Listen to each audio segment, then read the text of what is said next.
এই যে ওয়াদা দিয়েছেন ওয়াদা ভঙ্গ করা যাবে না, ওয়াদা ভঙ্গ করা মুনাফিকের লক্ষণ। আমার বিশ্বাস নওগাঁর মাটিতে কোনো মুনাফিকের জায়গা নাই, কথা বলে ঠিক কিনা? আমার বিশ্বাস আপনারা ভালো মানুষ, আপনারা আপনাদের প্রতিশ্রুতি রাখবেন ইনশাআল্লাহ। 12টার পরে সবাই একসাথে চলে যাবে। চলুন, আর কোনো ভূমিকা নাই, এখন ডাইরেক্ট আলোচনা। জি, কত কত কত লাখ, কয় হাজার, কি কয়,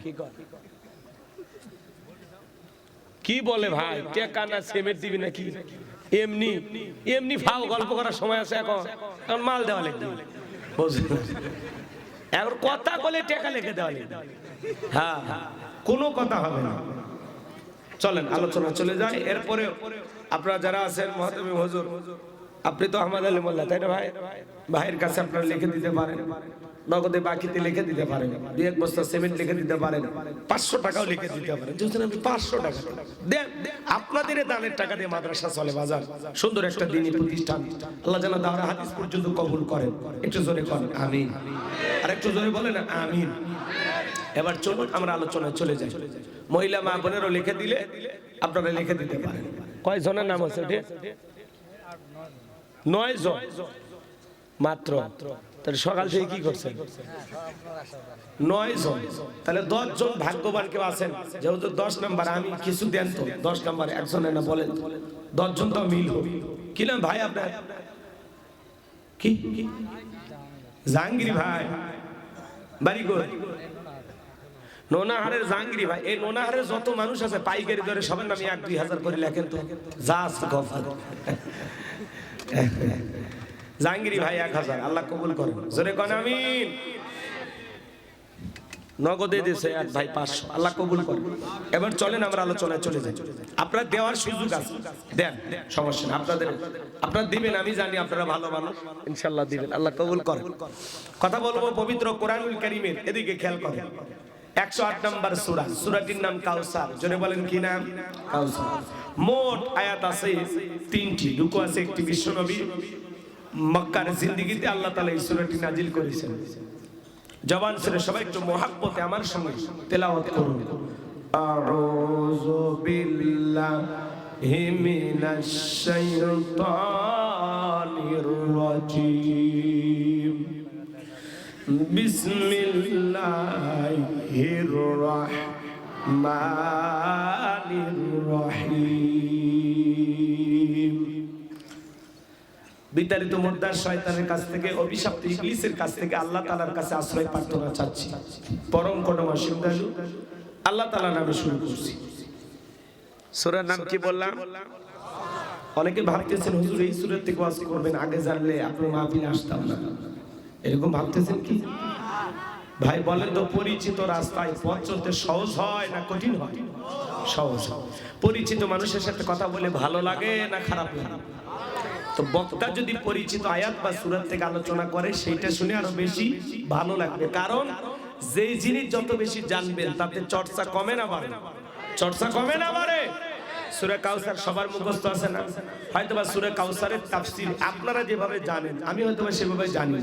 আজকে আমি যেভাবে বলবো হয়তোবা আপনারা সেভাবে শোনেন না। কথা আছে না, এক একটা ফুলের এক একটা শুকরান, কথা বলে ঠিক কি? একটু শুরু করতে দেন, মজা পাবেন ইনশাআল্লাহ। আর ওয়াদা দিয়েছেন 12টা পর্যন্ত একটু থাকার চেষ্টা করতে। এবার সবাই আমার সঙ্গে মুখস্থ আছে না? তেলাওয়াত করুন। ইন্না আ'তাইনাকাল কাউসার ফাসাল্লি লিরাব্বিকা ওয়ানহার ইন্না শানিআকা হুয়াল আবতার। আল্লাহু আকবার। যে কোনো আয়াত বা সূরার তাফসীর করতে হলে কোন প্রেক্ষাপটে কোন সময় আল্লাহ তাআলা সেই সূরাটি বা আয়াতটি নাজিল করেছেন, সেই নাজিলের প্রেক্ষাপট জানা দরকার আছে না? আরবিতে বলা হয় শানে নজুল। যদি শানে নজুল আলোচনা করা হয় তাহলে তাফসীর বুঝতে সহজ হয়। তাহলে সূরা কাউসার নবীটির উপরে কোন প্রেক্ষাপটে কোন সময় আল্লাহ তাআলা নাজিল করেছেন, সেই নাজিলের সময়কালটা একটু জানা দরকার আছে না নাই? আমি কি একটু তুলে ধরবো? কষ্ট হলেও শুনবেন তো ইনশাআল্লাহ। একটা তাকবীর দেন, লিল্লাহি তাকবীর। সম্মানিত ভাইয়েরা আমার, গভীর মনোযোগ দিয়ে গুনাহগারের কথাগুলো শুনে যান। নবীজির প্রিয় সাহাবী হযরত আনাস রাদিয়াল্লাহু তাআলা আনহু বলেন, নবীজি কাবার হাতিমে হেলান দিয়া বসা, আমি তাকায় দেখি নবীজির মনটা ভীষণ খারাপ, মুখটা মলিন, চোখের কোনা দিয়া অশ্রু ঝরতেছে। হযরত আনাস ডেকে বলেন, কিছুটা সময় অতিবাহিত হয়ে যাওয়ার পরে আমি তাকায় দেখি আমার নবীজি মুস্কি মুস্কি হাসতেছেন। বলুন সুবহানাল্লাহ। হযরত আনাস ডেকে বলেন, নবী গো, এই মাত্র দেখলাম আপনার মনটা খারাপ, মুখটা মলিন, চোখের কোনা দিয়ে অশ্রু ঝরতেছে, আবার কেনই বা আপনি মুস্কি মুস্কি হাসেন? আমার নবী কেন কাঁদেন, কেন হাসেন? এর পেছনে রহস্য আছে না নাই? নবীজির কান্না করার কারণ হলো নবীজির কলিজার টুকরা ছেলে সন্তানগুলো জন্ম নেয় আর এক এক ছেলে সন্তানগুলো মারা যায়। আবুল কাসেম মারা যায়, আবু তাহের মারা যায়, ইব্রাহিম মারা যায়। বাবা হিসাবে নবীর মনেও কষ্ট লাগে কিনা? ছেলেগুলো হয় আর এক একে মারা যায়। নবীজির কাছের চাচা নাম হলো আবু লাহাব, ডেকে বলে, ভাতিজা, তোমার বংশী বাতিজারও কেউ থাকলো না, তুমি একটা লেজ কাটা, তুমি একটা নির্বংশ, তুমি একটা হাত খুলে জোরে কন্যা উযুবিল্লাহ।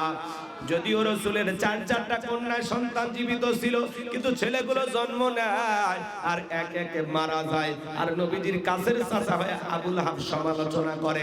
আপনারাই বলেন তো বাজান, আল্লাহ না করুক আপনার আমার সন্তান যদি মারা যায়, কাছের আত্মীয় স্বজনদের উচিত বিপদের দিনে সান্ত্বনা দেওয়া। বাবা, তুমি সবর করো, ধৈর্য ধারণ করো, জীবন মৃত্যুর মালিক আল্লাহ। আল্লাহ সন্তান দিয়েছে, আল্লাহ নিয়েছে, মন খারাপ করো না। আল্লাহ যদি চায় বছর না ঘুরতে আবারও তোমাদের ঘর আলোকিত করে সন্তান দান করতে পারেন, তিনি কে? কাছের মানুষদের উচিত বিপদের দিনে সান্ত্বনা দেওয়া। কিন্তু নবীর চাচা আবু লাহাব এতটাই খারাপ, এতটাই খারাপ, দেখে বলে, ভাতিজা, তোমার বংশী বাতিজানোর কেউ থাকলো না, তুমি একটা লেজ কাটা, তুমি একটা নির্বংশ। এই কথা বলে নবীজি বিশ্ব নবীকে কষ্ট দেয়। আমার ভাইয়েরা, এই পৃথিবীর জমিনে অনেক নবী রাসূলকে আল্লাহ তাআলা পাঠিয়েছেন, তাদের সন্তানকেও আল্লাহ তাআলা দুনিয়ার জমিনে জীবিত রেখেছিলেন প্রাপ্ত বয়স পর্যন্ত, যৌবন পর্যন্ত। কিন্তু নবীজির একটা ছেলে সন্তানও কেন জীবিত থাকলো না? আল্লাহ তাআলা কেন তাদেরকে শিশুকালে উঠিয়ে নিলেন?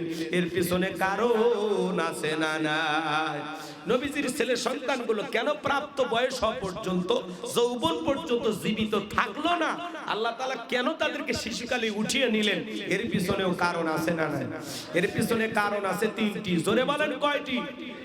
নবীর উম্মত হিসেবে কারা কারা তিনটি কারণ, তিনটি রহস্য জানতে চান? দুই হাত তুলে আল্লাহকে দেখা।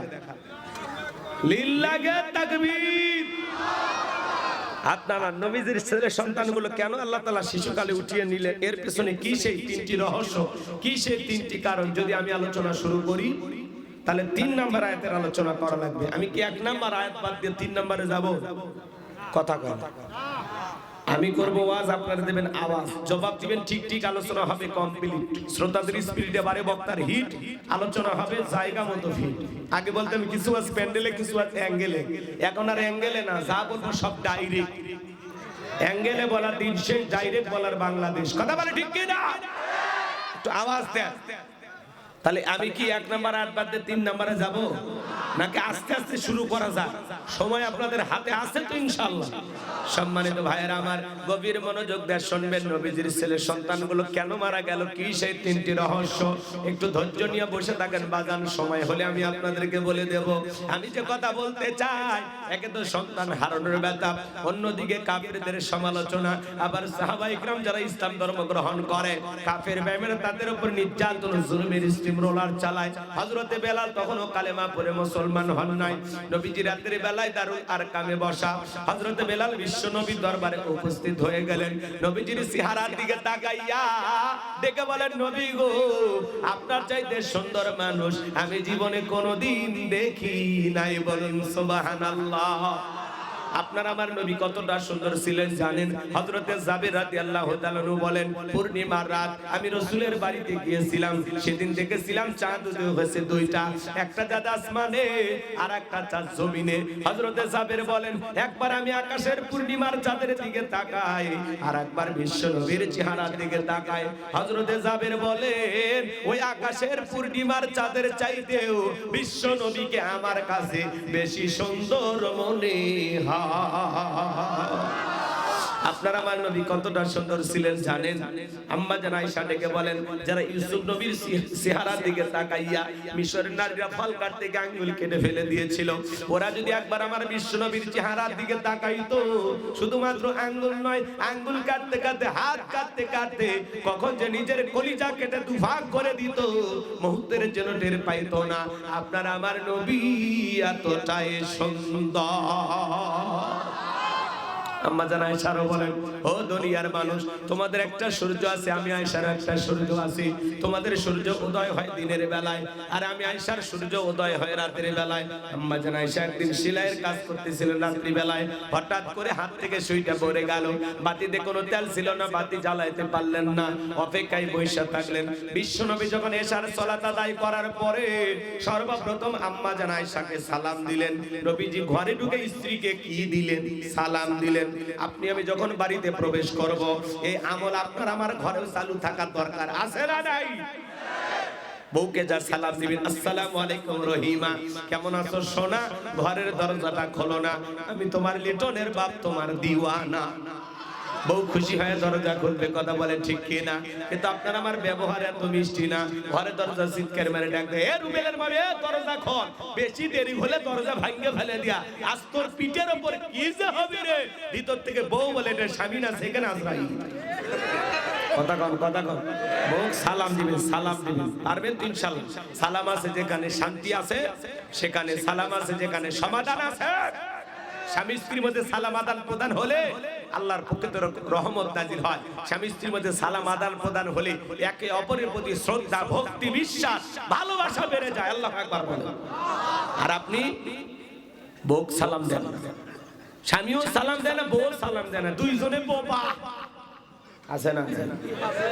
ঘরে সালাম দিয়ে ঢুকবেন। এক মুসলমান আর এক মুসলমানের গৃহে প্রবেশ করতে হলে ওই গৃহবাসীর অনুমতি নিয়ে তাদেরকে সালাম দিয়ে তারপরে বাড়িতে ঢোকা লাগবে। আপনি বাসা বাসা করে বাড়ির মধ্যে ঢুকে যান, সালামও দেন না, আদব কায়দা শেখেন, ভালো হয়ে যান।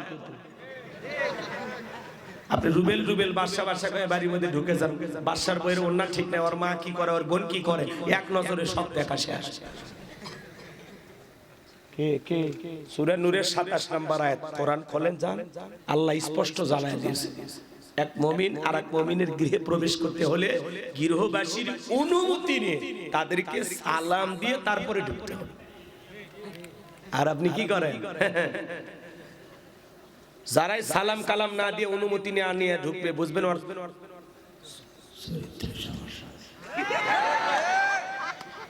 আজ থেকে যারা এটা আমল করবে তারা বুঝবেন ভালো মানুষ। ঠিক আছে তো? বাজান সালাম দিলাম, আপনি সালাম দিতে দিতে অনুমতি নিতে নিতেই মহিলারা পর্দার আড়ালে চলে যাবে, তাই না? আপনি যার সাথে সাক্ষাৎ করতে গেছেন তার সাথে দেখা হয়ে যাবে, ধাম করে কারো বাড়ির মধ্যে ঢুকবেন। কি হঠাৎ করে হুটহাট ঢোকা যাবে না। ঘরের পরিবেশ তো ভাই বোঝেন না। এক যুবক ছেলে যদি তার মায়ের আপন মায়ের রুমেও প্রবেশ করে, তাও মায়ের অনুমতি নেওয়া। কথা কয় না, কথা কয় না হুজুর। ছেলে যুবক হইলে কি লাগবে? মায়ের ঘরে ঢুকতে কি লাগবে? আর আপনি আরেকজনের বাড়ির মধ্যে ঢুকে পড়েন অনুমতি না নিয়ে। আল্লাহ হেদায়েত দান করেন, জোরে কোন আমিন। ভাইরা আমার, তাহলে বউকে সালাম দিবেন, পারবেন তো ইনশাআল্লাহ? এক জায়গায় ওয়াজ করলাম, বলে হুজুর বউকে সালাম দিতে শরম লাগে। আমি তখন বললাম, ভাই তুমি কি বিয়ে করছো? কি কোন হুজুর, 3 সন্তানের বাপ আমি তখন বললাম, স্ত্রী সহবাসের একটা দোয়া আছে, তুমি কি জানো? হুজুর এটা দোয়া পড়ার টাইম, 3 সন্তানের বাপ হয়ে যায়, শরম লাগে না? বউকে সালাম দিতে শরম লাগে, ওটা শরম না শয়তানি? কারণ এর শরম যদি বেশি হইতো, এর বইয়ের তো বাচ্চা হওয়ারই কথা না, বইয়ের বাচ্চা হয়ে যায়, আপনার শরম করে না। আর বউকে সালাম দিতে শরম লাগে? হ্যাঁ, বউকে সালাম দিলে কি আপনি ছোট হয়ে যাবেন? না, প্রথমে সালাম দিলে তার অহংকার থাকে না। সালাম দিন, পারবো তো ইনশাআল্লাহ। ছোট ছোট বাচ্চাদেরকে সালাম দিবেন, ঘরের ভিতরে যত মানুষ আছে সবাইকে সালাম দিবেন। ছোট ছোট বাচ্চাদেরকে 2 দিন সালাম দেন, 3 দিনের মাথায় ওই ছোট বাচ্চা আপনাকে সালাম দেওয়া শুরু করবে। কথা কি বলছেন? আদব কায়দা তো আমরা শিখাছি, বুঝেন না? আল্লাহ যেন আমাদের ঘরগুলো সুন্দর করে দেন, একটু জোরে কোন আমিন। সম্মানিত ভাইরা আমার, দাম্পত্য জীবনে সুখ আর শান্তি নাই। সকালে বিয়ে করে বিকেলে তালাক দেয়, আছে না নাই? দাম্পত্য জীবনে সুখ আর শান্তি পেতে হলে রাসূলের 4টি রোমান্টিক সুন্নাত আমল করা লাগবে। জোরে বলেন কয়টি? 4টি সুন্নাত যদি আমল করতে পারেন মৃত্যু পর্যন্ত সম্পর্ক টিকে থাকার গ্যারান্টি। জোরে কোন মারহাবা। কয়টি সুন্নাত? স্লোগান শোনেন না আপনি? দাম্পত্য জীবনে কি অসুখী? তা আপনি যদি সুখ আর শান্তি পেতে চান রাসূলের 4টি সুন্নাত প্রত্যেকটা ঘরে ঘরে আমল করা লাগবে। কয়টা সুন্নাত আমি কি বলবো? কারা কারা শুনবেন একটু হাত তোলেন তো বাজান। লিল্লাহি তাকবীর। হাত নামান। এখনই যদি বলি আলোচনা এলোমেলো হয়ে যাবে। একটু ধৈর্য ধরে বসে থাকেন বাজান গো আমার। আমি গুনাহগার যে কথা বলতে চাই গভীর মনোযোগ দিয়ে শুনবেন। আম্মা জান আয়েশা ডেকে বলেন, নবী যখন সালাম দিয়ে ঘরের ভিতরে প্রবেশ করলেন, নবীজির চেহারার আলোতে সুইটা কই পড়ে আছে আমি পরিষ্কার দেখতে পেয়েছি। আপনার আমার নবীর দাম কত জানেন? সম্মান মর্যাদা কত জানেন? এক জায়গায় ওয়াজ করলাম, ভাই বলেন তো আমাদের নবীর নাম কি? বলে হুজুর আব্দুল কাদের জিলানী। পীর সাহেবের নাম মুখস্থ আছে কিন্তু কপাল পরা নবীজির নামটা বলতে পারে না। নবীর সম্মান মর্যাদা কত জানেন? কেমন দামি নবী পাইছি যে নবী হা বললে तमाम পৃথিবীবাসীর জন্য আল্লাহ পাক হালালে পরিণত করে দেয়, যে নবী না বললে तमाम পৃথিবীবাসীর জন্য আল্লাহ পাক হারামে পরিণত করে দেয়। জমিনের পথ চললে আসমানের এক খণ্ড মেঘ এসে ছায়া প্রদান করে। যেই নবীর চেহারার উপরে মশা মাছি পড়া হারাম। নবীজি যখন ঘেমে যেতেন আম্মা জানের নবীজির দেখে ঘামগুলো শিশির ভিতরে জমা রাখতেন। নবীজির দেখে ঘামগুলো বিশেষ দিনে সুগন্ধি হিসাবে ব্যবহার করা হতো। হযরত আনাস বলেন, নবীজির দেখে চাইতে দামি সুগন্ধি জীবনে কোনোদিন আমি আমার নাকে পাইনি। সুবহানাল্লাহ বলেন। নবীজি থুতু নিক্ষেপ করলে সেখান থেকে সুগন্ধি বের হয়। নবীজি ওযু করলে ওযুর পানি দিয়ে সুগন্ধি বের হয়। সুবহানাল্লাহ। নবীজি যেই পথে হেঁটে যায় মক্কার কাফেরা পর্যন্ত ওই সুগন্ধি শুনে বুঝতে পারত এই পথে নবী মুহাম্মদ হেঁটে গেছে। সুবহানাল্লাহ। কেমন দামি নবী পাইছি বাজান, যে নবী আসমানের চাঁদের দিকে ইশারা করলে চাঁদ দুই টুকরো হয়ে যায়, জমিনে পা তুললে মাওলা পাকের আরশে আজিম আল্লাহ রাজধানীতে পৌঁছে যায়। যেই ছাগলের স্তনে দুধ নাই বিশ্বনবীর হাতটা লেগে গেলে দুধে পরিপূর্ণ হয়ে যায়। যেই খাবার 2-3 জন মানুষ খাবে ওই খাবারে যখন বিশ্বনবীর হাতটা লেগে যায় শত শত মানুষ খাবার কেউ যেমন খাবার তেমনি থাকে। বলুন সুবহানাল্লাহ। যেই নবীর চেহারার দিকে তাকাইলে পেটের ক্ষুধা নিবারণ হয়ে যাইতো। বলুন সুবহানাল্লাহ। কেমন নবী পাইছি। সুবহানাল্লাহ। পাইলে নিরালাই গো নবী, পাইলে নিরালাই, পাইলে নিরালাই গো নবী, পাইলে নিরালাই। দুই কদমে চুমো খাবো, দুই কদমে চুমো খাবো, চরণ ধুলি মাখবো গায়। পাইলে নিরালাই গো নবী, পাইলে নিরালাই, পাইলে নিরালাই গো নবী, পাইলে নিরালাই। জোরে বলেন মারহাবা। কষ্ট পাচ্ছেন আপনারা? হযরতে বেলাল নবীর কাছে মনে আছে না নাই? নবীর কাছে ডেকে বলে, নবী গো আপনি কালেমার দাওয়াত দেন, ইসলামের প্রচার প্রসার করেন, দয়া করে আমারে কালেমা পড়ে মুসলমান বানায় দেন। বিশ্ব নবী হযরত বেলালকে পড়া দিলেন, লা ইলাহা ইল্লাল্লাহু মুহাম্মাদুর রাসূলুল্লাহ সাল্লাল্লাহু আলাইহি ওয়াসাল্লাম। হযরতে বেলাল কালেমা পড়ে মুসলমান হয়ে গেল। নবী আমার ডেকে বলে, বেলাল ইসলামের অবস্থা কোন ভালো না, কালেমা পড়েছ আপাতত প্রকাশ করা যাবে না। আপনারা বলেন তো বাজান ইসলামের অবস্থা কি সব সময় ভালো থাকে? আজও तमाम পৃথিবীর দিকে তাকায় দেখেন, तमाम পৃথিবীর জালেম আর বেঈমানের ঐক্যবদ্ধ হয়েছে ইসলাম আর মুসলমানকে মুছে ফেলে দেওয়ার জন্য। কথা বলেন ঠিক কি না? আজও तमाम পৃথিবীর জমিনে যেখানে মুসলমান সেখানে নির্যাতন জুলুম আছে না নাই? কিন্তু ওরা তো জানে না ইসলাম আর মুসলমানকে মুছে ফেলা যাবে না, কারণ ইসলামের সুইচ আছে কার হাতে? আমার আল্লাহ রাব্বুল আলামিন বলেন, ইউরিদুনা লিতুফিউ নূরাল্লাহি বিআফওয়াহিহিম ওয়াল্লাহু মুতিম্মু নূরিহি ওয়ালাউ কারিহাল কাফিরুন। সূরা সফ আয়াত নাম্বার 8 আমার আল্লাহ রাব্বুল আলামিন জানিয়ে দিলেন কাফেররা চায় মুখের ভোটকারে দ্বীনের আলোকে ইসলামের আলোকে কোরআনের আলোকে নিভায়ে দিতে।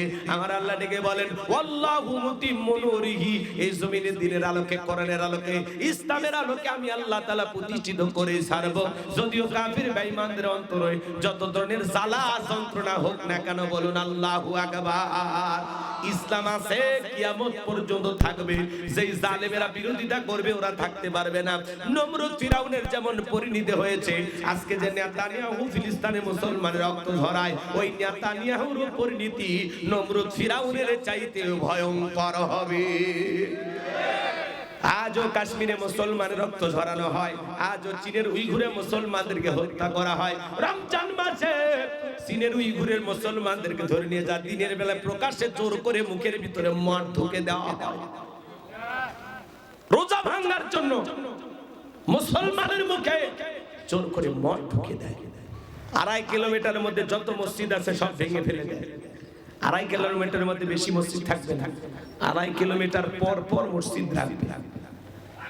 আজকে মুসলমানের মসজিদগুলো ভেঙে দেওয়া হয়, কথা বলে ঠিক কিনা? এজন্য মনে রাখবেন যারা জুলুম করবে এদের, এই ছেলে মাইকের আওয়াজ একটু বাড়াও, ভালোই তো ছিল, কমাও নাকি? একটু আওয়াজ বাড়াও তো, কাঁপিয়ে ফেলে দেওয়া এলাকা কি, তাই না? আওয়াজ দিয়ে এলাকা কাঁপিয়ে উঠবে। আমার ভাইয়েরা দিল দিয়ে কথাগুলো বোঝার চেষ্টা করবেন বাজান। আমি গুনাহগার যে কথা বলতে চাই, হৃদয়ের কান পেতে কথাগুলো শুনে যান। যারা নির্যাতন জুলুম করবে ওরা কেন টিকতে পারবে না? বাংলার জমিনের দিকে তাকায় দেখলেন না? যারা নিরীহ আলেমদেরকে হত্যা করেছে, ফাঁসির দড়িতে ঝুলিয়েছে, শাপলা চত্বরে এতিম হাফেজ আলেমদেরকে হত্যা করেছে, যাদের হাতে মুসলমানের রক্ত লেগেছিল, আজকে তারা ক্ষমতার চেয়ার ছুঁয়ে পালিয়ে গেছে। কথা বলেন ঠিক কিনা? রাগ করেন নাকি আপনারা? আমরা বারবার বললাম ম্যাডাম পদত্যাগ করেন। আল্লাহ বলে কিসের পদত্যাগ? এরা যে অন্যায় অপরাধ করেছে শুধু পদত্যাগ না, আমি আল্লাহ এদেরকে দেশ ত্যাগ করতে বাধ্য করব। কথা বলে ঠিক কিনা? ইন্না বাতশা রাব্বিকা লাশাদীদ, আল্লাহর পাকড়াও বড় কঠিন। আল্লাহ ধরে না, যেদিন ধরবে মামু বাড়ি দিল্লি গিয়ে পড়বে। কথা বলে ঠিক কিনা? আজকে আসে কত বড় বড় কথা বলতাম, আমরাও বলতাম যে আপনি থাকে এদেশে সমস্ত মানুষ আপনাকে মহব্বত করতো। আহারে মমতাময়ী প্রধানমন্ত্রী বলতো, আপনার কোটি কোটি অনুসারী ছিল, সব ফেলাইয়া একা চলে গেলেন। যে মা সন্তান ফেলায় চলে যায় ওটা মা? এই কথা কয় না কেন চলে গেলেন? যদি পদত্যাগ করে জেলেও যাইতেন, আপনার নেতা কর্মী আপনার পক্ষে স্লোগান দিত, জেলের তালা ভাঙবো, নেত্রীকে বের করে আনবো। কথা বলেন। আপনি পালিয়ে যাওয়ার কারণে ওই 2-3 রাত এই দেশের মানুষের যেই পরিমাণে ক্ষতি হয়েছে, লুটপাট হয়েছে, দুর্নীতি হয়েছে, বিভিন্ন ভাবে বাড়ি ঘর ভাঙচুর হয়েছে, আল্লাহর কাছে আপনাকে জবাব দিতে হবে। জীবনের মায়াটা আগে দেখলেন, বলে আমি থাকলে আমাকে মেরে ফেলবে। এমনি না আপনারা কন আমার বাবা পালায়নি আমিও পালাবো না, আমরা জীবন দেব। কই চলে গেলেন কেন? এটা তো কথা ছিল না। কথা বলেন না কেন? আমাদের ঈশ্বর চাচাকে বলায় স্বৈরাচার শাসক। ঈশ্বর চাচা ক্ষমতা থেকে পদত্যাগ করে জেলে গেছে, ক্ষমতায় ছিল 9 বছর, জেল খাটছে 10 বছর। কথা কয় না কেন? কয় না একদিনের রাজা 10 বছরের সাজা। তো ঈশ্বর চাচা তাই হয়েছে। তারপরে দেশ ছাড়েনি, বাপের বেটা। কথা কন, কথা কন। দেশ নেত্রী বেগম খালেদা জিয়া জেল খেটেছেন, অসুস্থ হয়ে দেশে পড়েছিলেন, দেশ ছাড়েনি বাপের বেটি। কাতারের আমির প্লেন পাঠাইছে, আল্লাহর বান্দি সেই প্লেনে উইটা রাজকীয় সম্মান নিয়ে ভিআইপি গেস্ট হওয়া বিদেশে সেজে গেছে চিকিৎসা দেওয়ার জন্য। একজন যায় রাজকীয় ভাবে, আর একজন যায় পালিয়ে। কথা কন। কই উনি তো পালিয়ে যায়নি, উনি একবারও দেশ ছেড়ে পালাইছে, শুনছেন? তাহলে আপনি কেন গেলেন? কেন গেলেন? আর গেছেন ভালো কথা, মাঝে মাঝে কেন ফোন দিয়ে আমাদেরকে কষ্ট দেন? কথা মাঝে মাঝে কলিকট ফাঁসে না, দেশের কাছে এসে শর্ট করে ঢুকবেনই তো বের হলেন কেন? আর যাওয়ার আগে বলে যাননি, আসার আগে এতবার কেন বলতে হবে? যে দেখতে মন চায় আপনি আসেন, আপনি আসেন। এই দেশ আপনার বাবার, এই দেশ আপনার স্বামীর, আপনি আসেন। কি বলেন? আসার দরকার আছে না নাই? আসেন আসেন। বুবু আইবা তুমি আইবা গো, সেই দিন আইসা বুবু ক্ষমতা পাইবা না। খোঁজ নাই বহু কাদের কাকার, অবস্থা খারাপ করবে যে বাবার, আউন আঙ্কেল এখন সামনে আসে না। নেতা কর্মী সব জেলের ভিতর, আমি আসি ডরের ওপর, কখন জানি আসে গ্রেফতারি পরোয়ানা। বুবু আইবা, তুমি আইবা গো, সেই দিন আইসা বুবু চিয়ার পাইবা না। ক্ষমতার চেয়ার থেকে নামা সহজ, কিন্তু ওই চেয়ারে ওঠা কঠিন। কথা কন। আর আমরা আগামীতে সিদ্ধান্ত নেওয়ার চাই হোক, কোন রাজনীতিকে এই দেশের প্রধানমন্ত্রী বানাবো না। আগামীতে এই দেশের যেই দলেরই হোক, পুরুষ প্রধানমন্ত্রী স্থান কারা কারা একটু হাত তুলে দেখান। লিল্লাহে তাকবীর। আপনার নারীদের দেখার দিন শেষ, আগামীতে পুরুষের বাংলাদেশ। যেই দলের হোক পুরুষ চাই। কি মেয়ে মানুষের রাগ বেশি, দেখেন না স্বামীর সাথে বাড়িতে ঝগড়া লাগে, হাড়ি পাতিল ভেঙে ফেলে দিল, স্বামীর চুলে আসার মারে, রাগ করে স্বামীর সংসার দিয়ে বাপের বাড়ির চান, রাগ করে একটা দেশ দিয়ে 20 কোটি জনগণ দিয়ে পালিয়ে গেছে। জেবটা দেখেন, জেবটা দেখেন, রাগটা দেখেন। কি চাচা রাগ করছে? আমরা বারবার কি ভাই থাকলে কি হইতো, কেন চলে গেল? রাগ করে গোপালগঞ্জে যা থাকেন, ঘরের দরজা বন্ধ করে 3 মাস, তাতেও আমাদের দুঃখ ছিল, কেন চলে গেলে? কথা কন, কথা কন। রাগ করবেন না আমার ভাইয়েরা, মন খারাপ করবেন না, চলেন সামনের দিকে যাই। এই জন্য যারা জুলুম করে, জুলুম কখনো চিরস্থায়ী হতে পারে না। যাদের হাতে মুসলমানের রক্ত লেগে আছে, ওদের জীবনের পরিণতি কখনো ভালো হতে পারে না। নিরীহ মানুষদেরকে হত্যা করবেন আর আল্লাহ আপনাকে সুন্দর রাখবে। এই হত্যাকাণ্ডের শাস্তি দুনিয়াতেও ভোগ করতে হবে, আখেরাতেও ভোগ করতে হবে। বাঁচার উপায় নাই, বিচার হবে। আল্লাহর বিচার আছে, কথা কয়, আল্লাহর বিচার আছে। আল্লাহ ছাড় দেয় কিন্তু ছেড়ে দেয় না। আল্লাহ ধরা খুব কঠিন, যখন ধরবে পালানোর আর কোন রাস্তা থাকে না। সম্মানিত ভাইয়েরা আমার, দিল দিয়া গুনাহগারের কথাগুলো বুঝে যান। বেলাল ডেকে বলে, নবী আমার জীবনের কোনো দাম নাই। আমার বোনের উমাইয়াকে বলেছিলাম, উট দুম্বা ছাগল পেশাব পায়খানা করে দেয়, ঘরে থাকতে আমার বড় কষ্ট হয়। উমাইয়া ডেকে বলে, বেলাল উট দুম্বা ছাগলের দাম আমার কাছে আছে, কিন্তু তোর মতো কালো হাফসি বেলালের দাম আমার কাছে নাই। নবী গো, আপনি শুধু আমাকে দোয়া করে দেন, মৃত্যু পর্যন্ত যেন কালেমার পথে টিকে থাকতে পারি। এই কথা বলে হযরতে বেলাল চলে গেলেন। পরদিন সকালবেলা সূর্য উদয় হয়ে গেছে, অনেকটা বেলা হয়ে গেছে, বেলাল দরজা খোলে না। অন্যান্য চাকর যারা আছে নালিশ চলে গেছে উমায়ের কাছে, যা বলে, নেতা এখন পর্যন্ত বেলাল দরজা খোলে নাই, তাই নাকি? বলে, হ্যাঁ চলো যাই। দরজায় ডাক দেয়, এ বেলাল দরজা খোল। হযরতে বেলাল দরজা খোলে না, জোরে করে ধাক্কা মারছে, যখন দরজা খুলে গেছে তখন এইবার উমাইয়া তাকায় দেখে, সেই রাত্রিতে হযরত বেলাল কালেমা পড়ে মুসলমান হয়েছে। ওই রাত্রিতে একটা উট দুম্বা ছাগলের কাছে কোনো পেশাব পায়খানা নাই, জোরে কোন মারহাবা। এইবার উমাইয়া ডেকে বলে, চাকরের দল, বেলালের বিরুদ্ধে মিথ্যা অভিযোগ দাও। তোমরা যখন ঘুমাচ্ছিল বেলাল তখন ময়লা আবর্জনা পরিষ্কার করেছে, তাকায় দেখো না একটা উট দুম্বা ছাগলের কাছে কোনো পেশাব পায়খানা নাই, যাও নিজেদের কাজ করো। এই কথা বলে ওদেরকে দাঁড়িয়ে দিয়ে এক পা দুপা করে বেলালের কাছে চলে গেলেন। হযরতে বেলাল দেয়ালে পিঠটা লাগাইয়া জিহ্বা নাড়া জিকির করে কার? এবার হযরত বেলালকে হালকা করে ধাক্কা মারছেন, যখন জবান যে কালেমার আওয়াজ বের হয়েছে তখন এইবার উমাইয়া ডেকে বলে, বেলাল কয়েকদিন আগে নেতা ঘোষণা করেছে দাসদাসীদের দিকে নজর রাখবা, খবরদার তারা যেন ইসলাম ধর্ম গ্রহণ না করে। এ বেলাল, তোর জবান দেখি শুনলাম তুমি কি মুসলমান হয়েছো? হযরতে বেলাল ডেকে বলে, মুসলমান হয় যারা মিথ্যা কথা বলতে পারে না তারা, ওয়াকুলু কওলান সাদীদা। মুসলমানেরা হবে সত্যবাদী, মুসলমানেরা কখনো মিথ্যাবাদী হতে পারে। আর আমাদের সমাজে মিথ্যা বলতে বলতে একবার কবরে চলে গেছে, মিথ্যা বলতে বলতে চেহারাটা বেঁকা হয়ে গেছে। এত মিথ্যা কথা বলে, ভরা পেটে মিথ্যা, খালি পেটে মিথ্যা। মিথ্যা না বললে পেটের ভাত হজম হয় না, আছে না নাই? মুসলমান কখনো মিথ্যাবাদী হতে পারে না, জবানটা যা বলেন সত্য বলবেন। বলে, আমরা হেলিকপ্টার দিয়ে পানি দিছি, পানি যদি দেন তাদের শিশুটা কিভাবে মারা গেল বলেন? র্যাবের পক্ষ থেকে দুঃখ প্রকাশ করা হয়েছে যে না, হেলিকপ্টার থেকে গুলি করা হয়েছিল, তার প্রমাণ হয়েছে।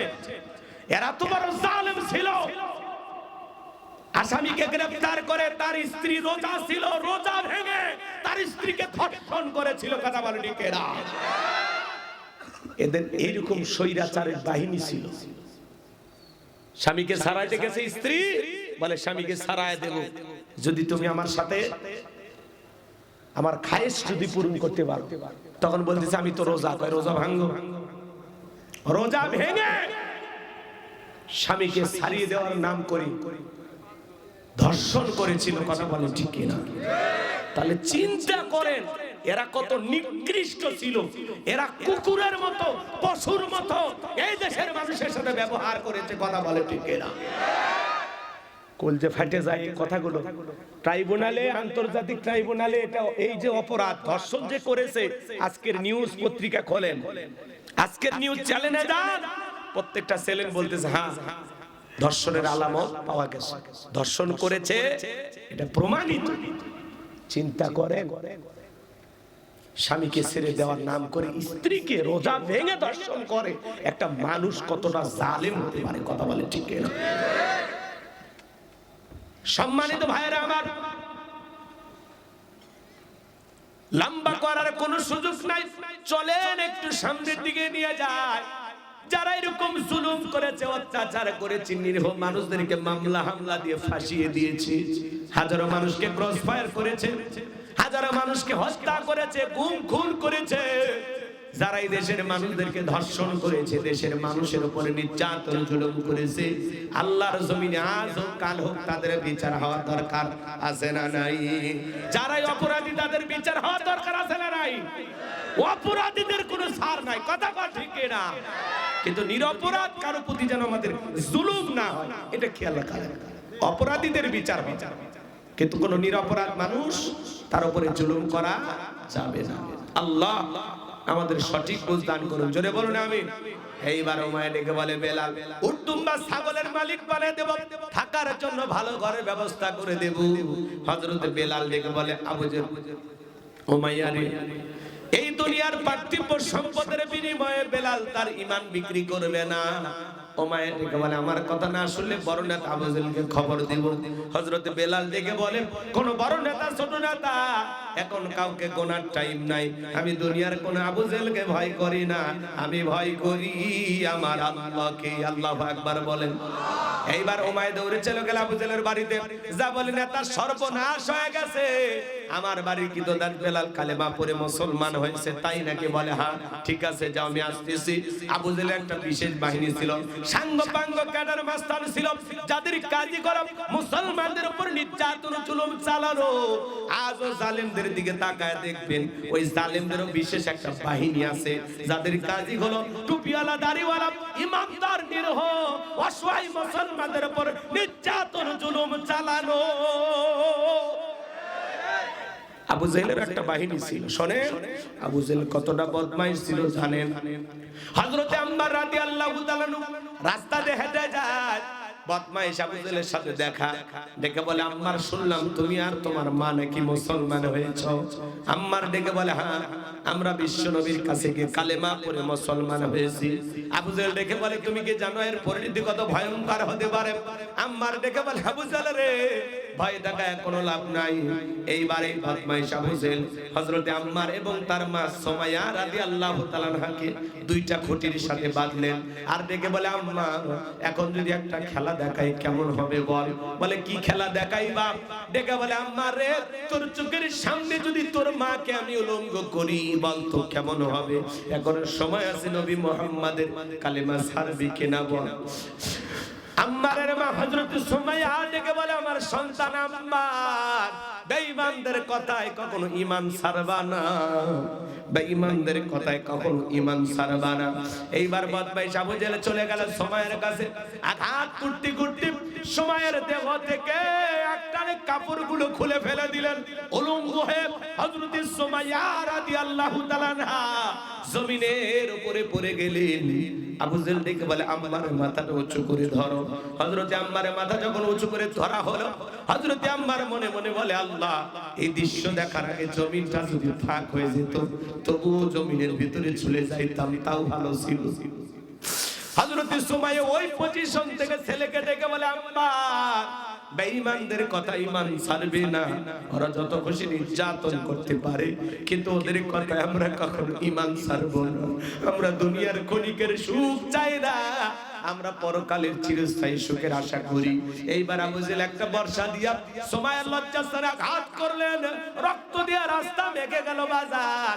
হযরত সুমাইয়া রাদিয়াল্লাহু তাআলা আনহা ইসলামের প্রথম শহীদ নারী, শাহাদাতের পিয়ালা পান করার আগে সন্তানকে ডেকে বলে, আম্মা আমি হয়তো এখন শাহাদাতের পিয়ালা পান করব, আমি আমার নাকে জান্নাতের সুঘ্রাণ পাইতেছি। ও আমার সন্তান, মৃত্যুর আগে বলেছে, খবরদার বেঈমানদের কথায় কখনো ঈমান ছাড়বা না, বেঈমানদের কথায় কখনো ঈমান ছাড়বা না। চিন্তা করে ইসলামের প্রথম শহীদ নারী হযরত সুমাইয়া, যাকে উলঙ্গ করে লজ্জাস্থানে বলো আঘাত করে, বর্ষা দিয়ে আঘাত করে দুনিয়ার জমি থেকে বিদায় করে দেওয়া হলো। তারপরে ওই 1 ইঞ্চি ইসলাম থেকে পিছপা হয়নি। আল্লাহু আকবার। সাহাবায়ে কেরামদের ঈমান কত দামি, কত মজবুত ঈমান। আর আপনাকে আমাকে যদি একটু কেউ অবস্থা ভালো বলে, এই দাড়িওয়ালা দেখে ধরতেছে, দাড়ি কেটে হলেও আমরা তাল মিলে চলি। বলে টুপিওয়ালা দেখে ধরতেছে, টুপি খুইলা হলেও তাল মিলে চলি। সুবিধাবাদ জিন্দাবাদ। বৃষ্টি যেই দিকে সাদা ধরি সেই দিকে কথা বলে, ঠিক না? আমাদের দুনিয়াতে বেঁচে থাকার বড় আকাঙ্ক্ষা, পরকালের প্রতি আমাদের আকাঙ্ক্ষা নাই, শ্বাস নাই। কথা বলেন না কেন? আল্লাহ যেন আমাদের সকলের ঈমানকে মজবুত করে দেন, সাহাবায়ে কেরামদের মতো ঈমান আল্লাহ আমাদেরকে দান করেন। একটু জোরে বলেন আমিন। আমার ভাইয়েরা, এইবার আবু জেহেল সাঙ্গ পাঙ্গ কাটার মাস্তান নিয়ে চলে গেল মায়ের বাড়িতে, যায় বলে, বেলাল এইদিকে আয়। এসব কি শুনছি বেলাল, তুমি নাকি মুসলমান হয়েছো? হযরতে বেলাল বলে, যা শুনেছেন সত্য। গতকাল রাত্রিতে নবীজির হাতে হাত রেখে আমি কালেমা পড়ে মুসলমান হয়েছি। আবু জেহেল ডেকে বলে, বেলাল উট দুম্বা ছাগলের মালিক বানায় দেব, থাকার জন্য ভালো ঘরের ব্যবস্থা করে দেব, ব্যবসা বাণিজ্য যদি করতে চাও দিরহাম টাকা পয়সা যা লাগা দেব। বেলাল তুমি চাইতে দেরি, তোমার চাহিদাটা আমরা পূরণ করতে দেরি করব না। হযরতে বেলাল রাদিয়াল্লাহু তাআলা ডেকে বলে, আবু জেহেল রে, দুনিয়ার সব সম্পদ যদি আমি বেলালকে দিতে চাও, দুনিয়ার সব সম্পদ ছাড়তে রাজি, কিন্তু বিশ্ব নবীর কালেমা ছাড়তে রাজি নাই। বলুন সুবহানাল্লাহ। বেলালের মতো যারা খাঁটি ইমানদার, এদেরকে টাকা দিয়ে কেনা যায় না, কিন্তু মুনাফিক মার্কা মুসলমান যারা টাকার কাছে বিক্রি হয়, তারা টাকা যেই দিকে ওদের ফতুয়া সেই দিকে, টাকার জোরে ফতুয়া করে। টাকা পাইলে বৈধকে অবৈধ বলে ফতুয়া দেয়, অবৈধকে বৈধ বলে চালিয়ে দেয়। টাকা পাইলে বাতিলের পা চাটা গোলাম হয়। আছে না? এক প্যাকেট বিরিয়ানি পাইলে কয়, ম্যাডাম আপনি জান্নাতি, মানে সিঁড়ি বানিয়ে রেখে। আছে না? নাই? আমার ভাইয়েরা, মুনাফিক মার্কা মুসলমান হওয়া যাবে না, খাঁটি মুমিন হওয়া লাগবে, খাঁটি মুমিন মুত্তাকি হওয়া লাগবে। এদিকে খেয়াল করে শোনেন বাজান। আবু জেহেল ডেকে বলে, বেলাল এত বড় লোভনীয় প্রস্তাব দিলাম, রাজি হইলা না। সোজা আঙুলে ঘিউ না উঠলে আঙ্গুলে একটু বাঁকা করা লাগবে। এই কথা বলে যুবকদের লিলিয়ে দিল, চাবুক দিয়ে পিটাও। হযরত বেলালকে চাবুক দিয়ে পিটাইতে পিটাইতে কালো চামড়া গুলো ফেটে রক্ত ঝরতেছে। ওরা যত জোরে চাবুক মারে, বেলাল তত জোরে আল্লাহর জিকির করে। আবু জেহেল ডেকে বলে, বেলাল চাবুক দিয়ে পিটাইতে পিটাইতে কালো চামড়া গুলো ফেটে রক্ত ঝরতেছে, তারপরে কি নবী মুহাম্মাদের কালেমা ছাড়বি না? হযরতে বেলাল ডেকে বলে, আবু জেহেল রে, মারতে মারতে যদি মেরেও ফেলে দাও, জীবনটা দিতে রাজি, কিন্তু নবীজির কালেমা ছাড়তে রাজি নাই। বলেন আল্লাহু আকবার। এবার আবু জেহেল ডেকে বলে, বেলালের পায়ে রশি দিয়ে বাঁধো। হযরতে বেলালের পায়ে রশি লাগানো হলো, উটের পায়ের সাথে বেঁধে। আমার ভাইরা, আরবের উত্তপ্ত গরম বালিতে ছেঁচড়াইয়া ছেঁচড়ানা ঘোরা গেলো। আরবের বালিগুলো এত গরম, চাল দিলে মুড়ি হয়ে যায়। সেই উত্তপ্ত গরম বালিতে ছেঁচড়ে ঘোরা হলো। বাবলা গাছের কাটাগুলো জিব্বার ভিতরে পেরেগের মতো মারা গেল। বিকেল বেলা নিয়ে এসে বলে, বেলাল চাবুক দিয়ে পিটাইলাম, পায়ে রশি লাগায় নিয়ে ঘুরলাম, তারপরে কি নবী মুহাম্মাদের কালেমা ছাড়বে না? হযরতে বেলাল দেখে বলে, আবু জেহেল রে, মারতে মারতে যদি মেরেও ফেলে দাও, বেলালের নিঃশ্বাস থাকবে যতদিন, বেলাল ইসলামের পথে টিকে থাকবে ততদিন। আল্লাহু আকবার। এইবার আবু জেহেল ডেকে বলে যুবকের দল যাও, বিশাল বড় একটা পাথর নিয়ে এসে বেলালের বুকের উপরে চাপায়া দাও। কয়েকজন যুবক মিলে বিশাল বড় একটা পাথর নিয়ে আসা হযরতে বেলালের বুকের উপরে চাপায়া দেওয়া হলো।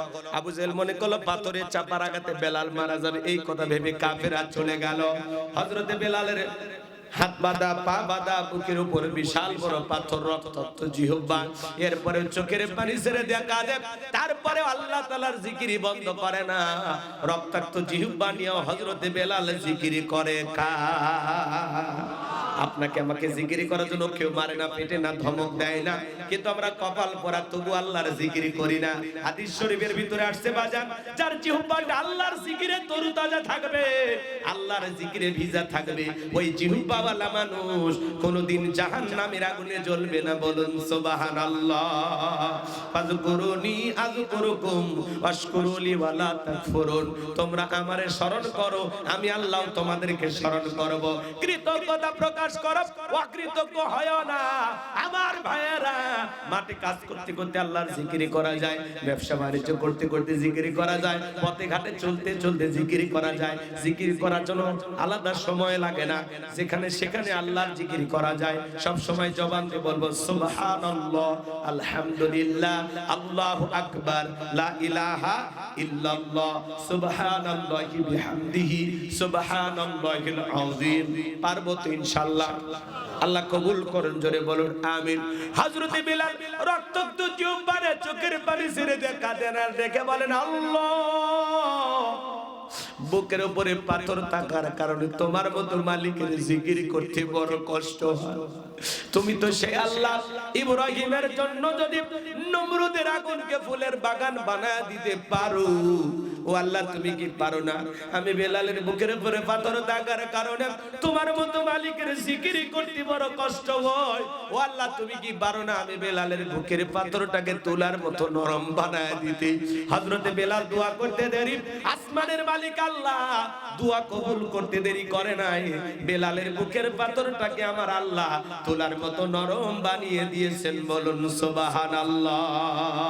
বেলালের নিঃশ্বাসের সাথে পাথর ওঠে আর নামে। সুবহানাল্লাহ। আপনি যখন আল্লাহর হয়ে যাবেন, আল্লাহর প্রিয় হবেন, আল্লাহর কাছে যা চাইবেন আল্লাহ আপনাকে তাই দেবে। কথা বলেন না কেন? হযরতে খুবাইব রাদিয়াল্লাহু তাআলা তার কথা আপনারা অনেকেই শুনেছেন।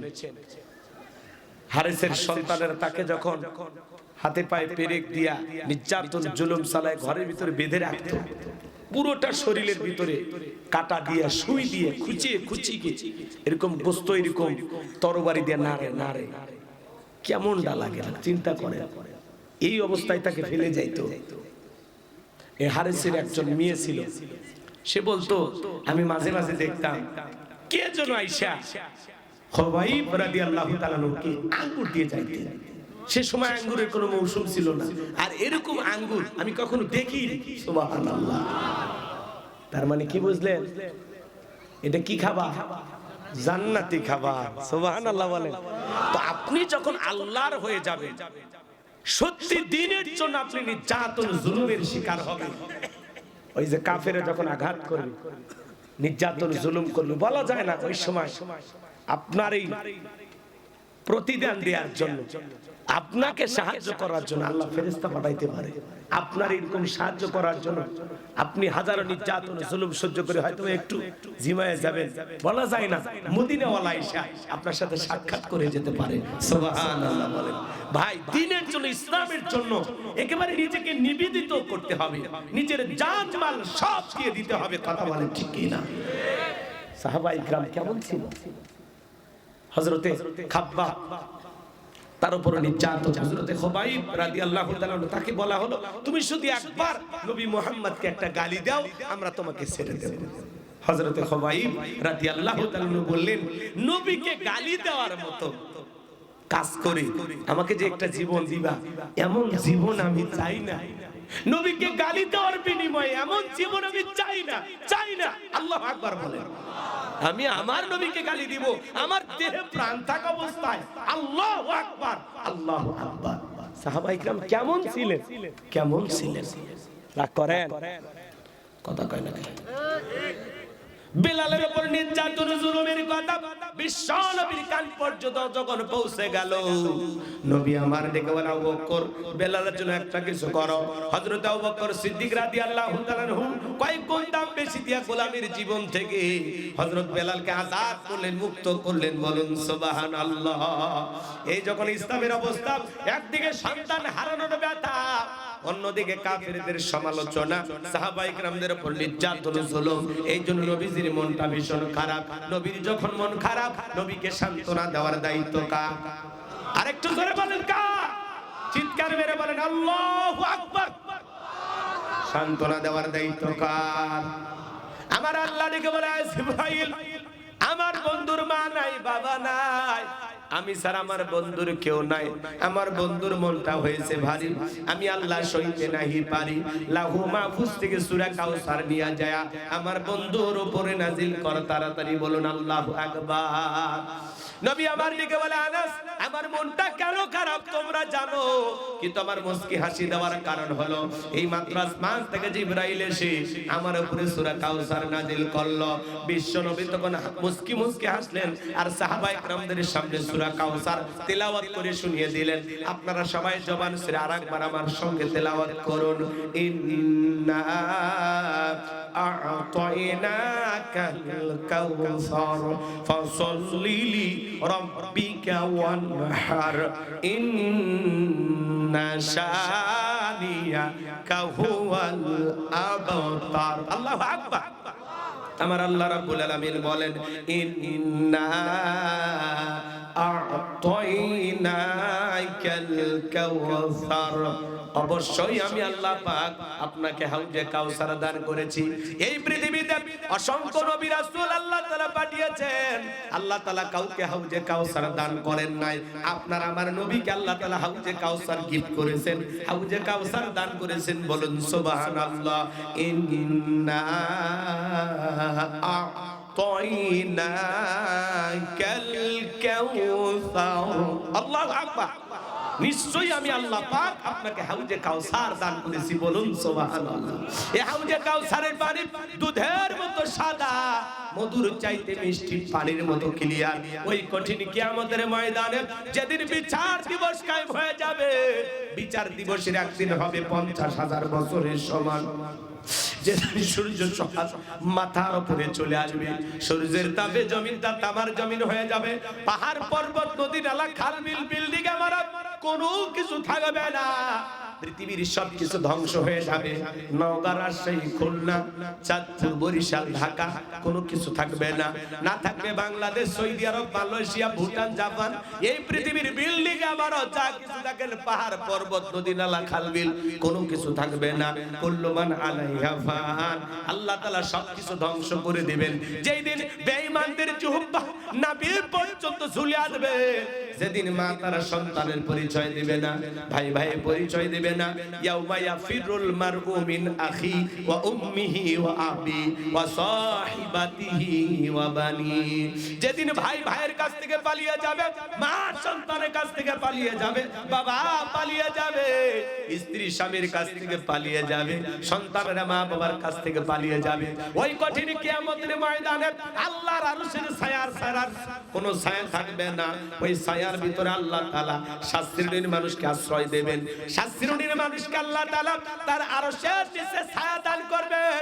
এটা হলো কিয়ামতের ময়দানে আল্লাহ তৈরি করা ভিআইপি গ্যালারি। কিয়ামতের ময়দানে মানুষ পানি পানি বলে চিৎকার মারবে, দলে দলে মানুষ বিশ্ব নবীর কাছে রওনা করবেন হাউজে কাউসারের পানি পান করার জন্য। কিছু মানুষের চোখের সামনে আল্লাহ তাআলা পদ্মার আবরণ তৈরি করে দিবেন। আমার নবী তখন ডেকে বলবেন, আল্লাহ সংখ্যায় আমি আমার অনেক উম্মতকে দেখতে পাইলাম, কেন জানি সংখ্যাটা কমে গেল, ব্যাপারটা আমি বুঝতে পারলাম না। আমার আল্লাহ তখন ডেকে বলে, বন্ধু পাইকারি দরে আপনি সবাইকে হাউজে কাউসারের পানি পান করাইতে পারবেন না। দুনিয়ার জীবনে দুইটি অপরাধ করেছিল যারা, আজকে আপনার হাতে হাউজে কাউসারের পানি পাবে না তারা। কয়টি অপরাধ? জোরে বলেন। ঘুমাইছে ভাই, বালিশ আনতে বলবো, একটু কথা বলেন। কয়টি অপরাধ? জোরে বলেন। দুইটি অপরাধ আপনার আমার ভিতরেও থাকতে পারে কিনা বলেন। এই দুইটি অপরাধ করেছে যারা, হাউজে কাউসারের পানি আজকে পাবে না। তারা কি সেই দুইটি অপরাধ জানা দরকার আছে না নাই? বাজান গো আমার, মানুষ যখন দলে দলে যাবেন নবীজির হাতে হাউজে কাউসারের পানি পান করার জন্য এদিকে খেয়াল করেন। কখনো শুনছেন কিনা জানি না, এদিকে শোনেন। হযরত আবু বকর সিদ্দিক রাদিয়াল্লাহু তাআলা পিয়ালাগুলো ভরায় দিবেন, বলেন সুবহানাল্লাহ। মাঝখানে দাঁড়িয়ে থাকবেন হযরত ওমর, বিশ্বনবীর হাতে দিবেন। আর নবীজি তার আদরের উম্মতদেরকে খুঁজে খুঁজে হাউজে কাউসারের পানি পান করায় দিবেন। নবীজির হাতে এক পেয়ালা হাউজে কাউসারের পানি পান করতে পারলে জান্নাতে ঢোকা পর্যন্ত তার তৃষ্ণা লাগবে না, তৃষ্ণা মিটে যাবে, বলুন সুবহানাল্লাহ। নবীজির হাতে কিয়ামতের ময়দানে কারা কারা হাউজে কাউসারের পানি পান করতে চান, দুইটা হাত তুলে আমার আল্লাহকে দেখা। আল্লাহ আসমান থেকে কুদরতি নজর দিয়ে দৃষ্টি দিয়ে তাকায় দেখো, আল্লাহ এটা ওগার মানুষগুলো নবীজির হাতে হাউজে কাউসারের পানি পান করতে চায়। আল্লাহ সেই সৌভাগ্যবান ব্যক্তিদের তালিকায় আমাদেরকে কবুল করুন। কিয়ামতের ময়দানে নবীজির হাতে আমাদের সবাইকে আপনি হাউজে কাউসারের পানি পান করার তৌফিক দান করুন। জোরে বলুন আমিন। আরেকটু জোরে বলুন আমিন। আরো একবার বলেন আমিন। আল্লাহ যেন এই হাতগুলো কবুল করুন। শুনেন, নবীজি হাউজে কাউসারের পিয়ালার পানি নিয়ে দাঁড়িয়ে আছেন। ভাবা যায় নবীকে দেখবো দুনয়ন ভরে, আবার নবীজি হাতে প্রথম হাউজে কাউসারের পানি পান করব। সুবহানাল্লাহ। একবার এই পানিটা পান করলে জান্নাতে ঢোকা পর্যন্ত তার তৃষ্ণা লাগবে না, তৃষ্ণা মিটে যাবে, বলুন সুবহানাল্লাহ। এখন পানি চাইলেই কি পাওয়া যাবে? আমি আপনাদের এলাকা আসলাম, একটা ছেলের হাতে কিছু চকলেট দিলাম, উদাহরণ দিচ্ছি কথা বোঝানোর জন্য। ওই ছেলেটা চকলেট পাইছে, আমি বললাম বাবা একটা বদনা আমারে পানি এনে আমি একটু উযু বানাবো। ওই ছেলেটা বদনা নিয়ে চকলেট সব মারছে, মাঝপথে আসার খায় পড়ে গেছে, হাঁটু ছিলে গেছে, রক্ত বের হয়ে গেছে। কিন্তু ওই চকলেট থাকার কারণে উঠে দাঁড়াইয়া বদনা ভরে পানি নিয়ে হাজির। আমি তখন বললাম বাবা এই পানিটার দিকে তোমার কষ্ট হয়েছে, মাঝখানে আসার খায় পড়ে গেছে, হাঁটুটা ছিলে গেছে, রক্ত বের হয়েছে। ও তখন বলতেছে আমি এরকম কত করে যাই আমার কিছুই হয় না। চকলেট থাকার কারণে ব্যথাকে ব্যথা মনে হচ্ছে না। কথা কয়। কিয়ামতের ময়দানে নবীজির হাতে হাউজে কাউসারের পানি পান করতে পারলে কিয়ামতের কঠিন দিন আপনার কাছে কঠিন মনে হবে না, আল্লাহ সহজ করে দিবেন। সুবহানাল্লাহ। কাল 9টার পরে বউকে সাথী আরো আসতে কোন সুবহানাল্লাহ। এই যে একবার যদি সুবহানাল্লাহ জোরে সরে বলতে পারেন, সুন্দর আওয়াজে বলতে পারেন, আপনার একবার সুবহানাল্লাহ বললি জান্নাতের বাগানে আপনার নামে একটি গাছ লাগানো হয়। তাও সুবহানাল্লাহ আসতেই হবে, তাই না চাচা? ঠিক আছে, থাক থাক, এত কষ্ট করে কি করবেন? সামনে রমজান মাস, শক্তি রিজার্ভে রাখা লাগবে তো। রাগ করতেছেন মনে হয়।